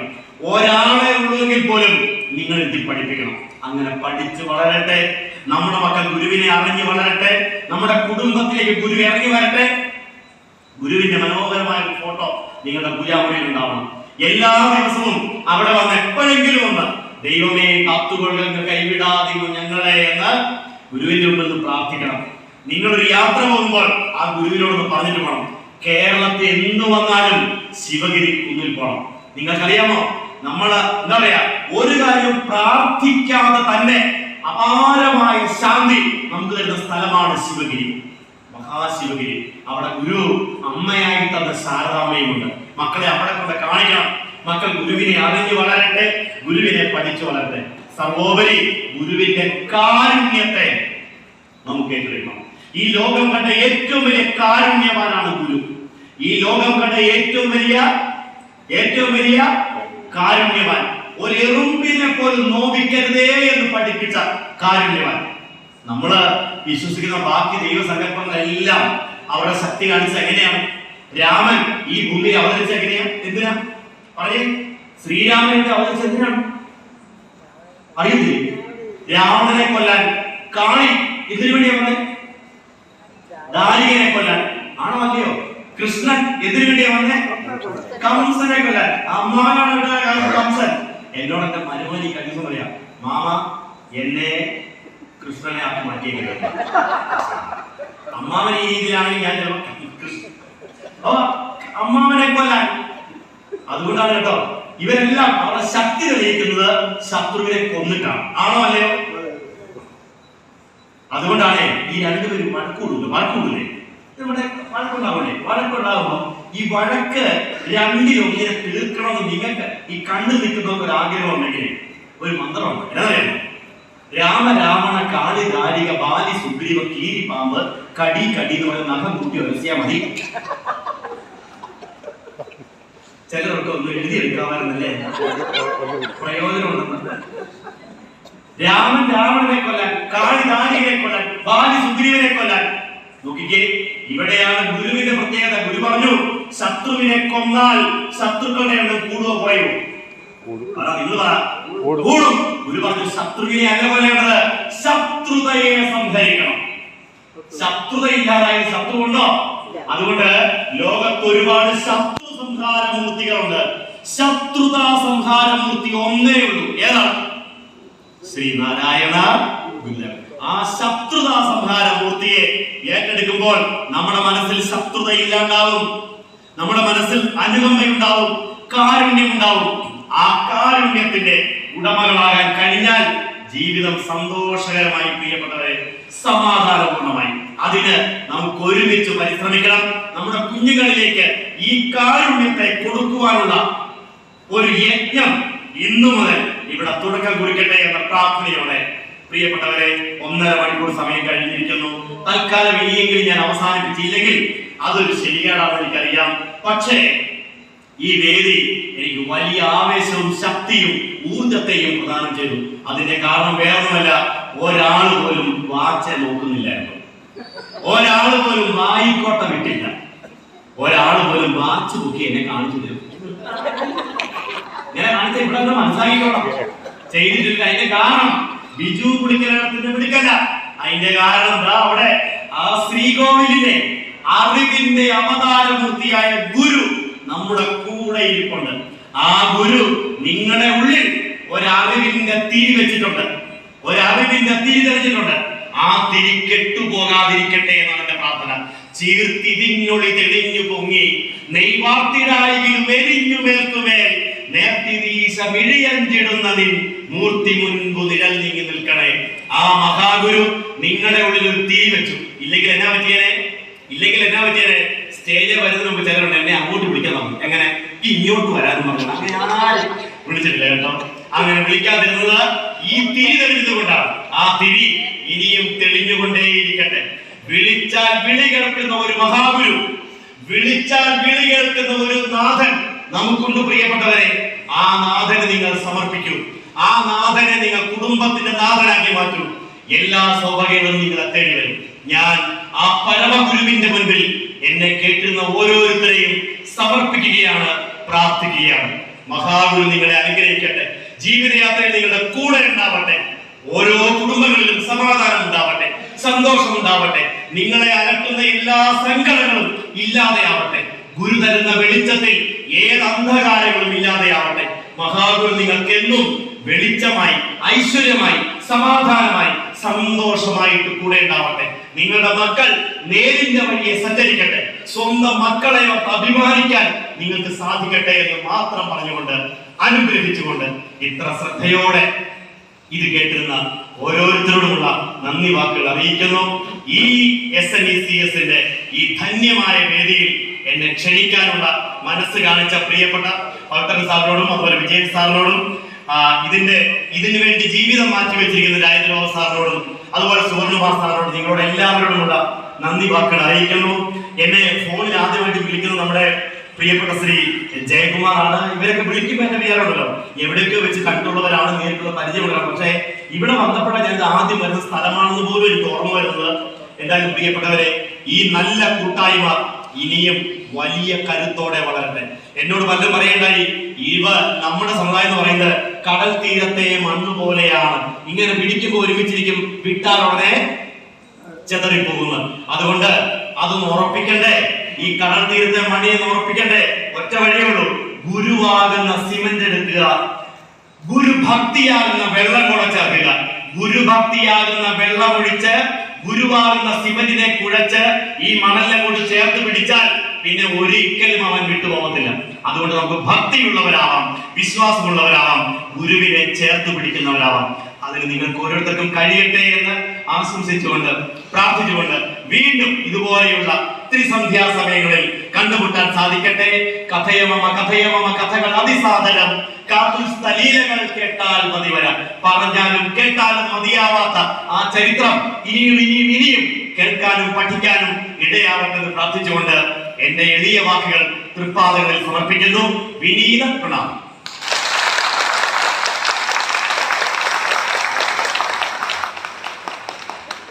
നാരായണ ഗുരുസ്വാമി ഭഗവാൻ അഘനാശനൻ കാരുണ്യനിലയൻ നമ്മെ കാത്തുകൊള്ളട്ടെ സർവദാ.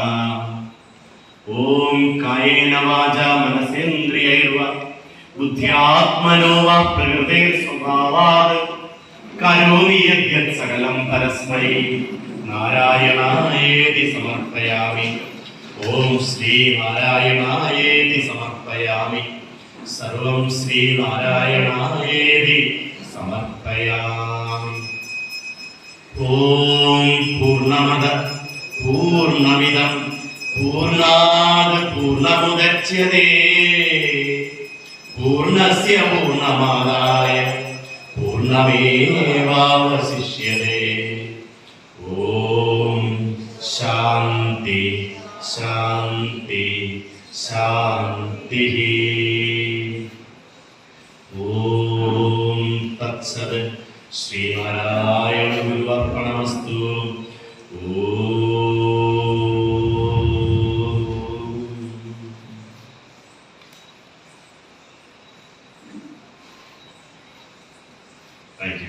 Thank you very much. Vijayan സാറേ, വിജയൻ സാർ നല്ലൊരു കാര്യം പറഞ്ഞു. സാറേ പ്രസംഗമൊക്കെ കേട്ടിരിക്കാൻ വലിയ പാടാണ്. ഇതൊന്നും ശ്രദ്ധിക്കാനൊന്നും തോന്നുന്നു. സാറിന് അനുഭവിച്ചറിയാൻ പോകുന്നതാണ്. ഇരിക്കുന്ന അനുഭവം നോക്കിക്കേ, ഒരാൾ പോലും അറിയില്ല. അതാണ് ഇതിന്റെ അനുഭവം എന്ന് പറയുന്നത്. Thank you very much.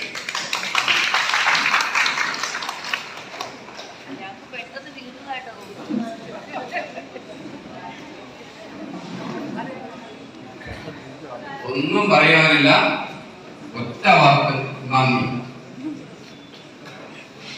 അദ്ദേഹത്തെ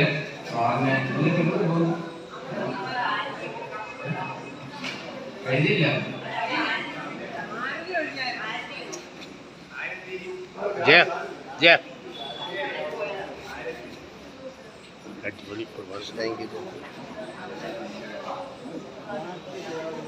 ഗംഭീരമായ രീതിയിൽ ഇടിമുഴക്കുന്ന ശബ്ദത്തോടുകൂടി നമ്മളുടെ ദർശനങ്ങളുടെ ഏതാനും ഭാഗങ്ങൾ നമ്മളിലേക്ക് പകർന്നു തന്ന ശ്രീ ബിജു പുളിക്കലിൽ അവരുടെ ആദരിക്കുക എന്നുള്ളതാണ് നമ്മുടെ അടുത്ത കർത്തവ്യം.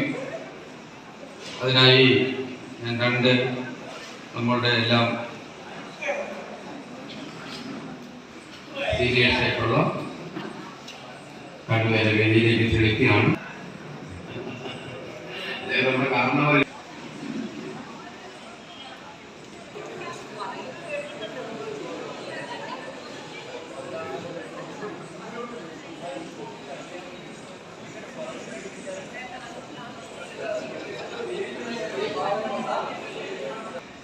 അങ്ങനെയൊക്കെ കുറച്ചു നേരം കഴിയും.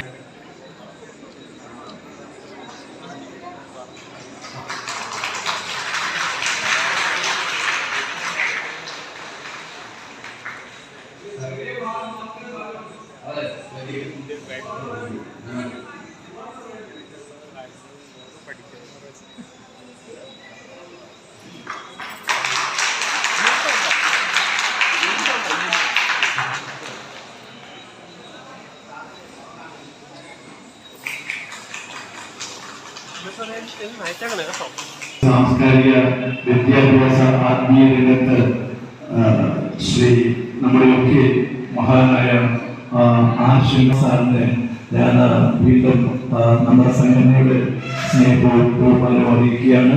അതിനോടൊപ്പം തന്നെ ഇന്നത്തെ ഈ യജ്ഞത്തിന് തുടക്കം കുറിച്ചത് ഒരു ഗ്രൂപ്പിലേക്ക് നമ്മളിൽ ഉള്ള ഒരുപാട് പോരായ്മകൾ, അത് സംഘടനയിലും നമ്മുടെ ജീവിതത്തിലും സൃഷ്ടിക്കുന്ന അസഹിഷ്ണുത, അതിലുണ്ടാകുന്ന വൈര്യങ്ങൾ, അതിലുണ്ടാകുന്ന സംഘടനയിലും അല്ലാതെയും സമൂഹത്തിലും ഉണ്ടാകുന്ന പ്രശ്നങ്ങൾ, ഇതിനെല്ലാം നമ്മുടെ ഈ ഗുരുദേവ ക്ഷേത്ര സന്നിധി കൂടുതൽ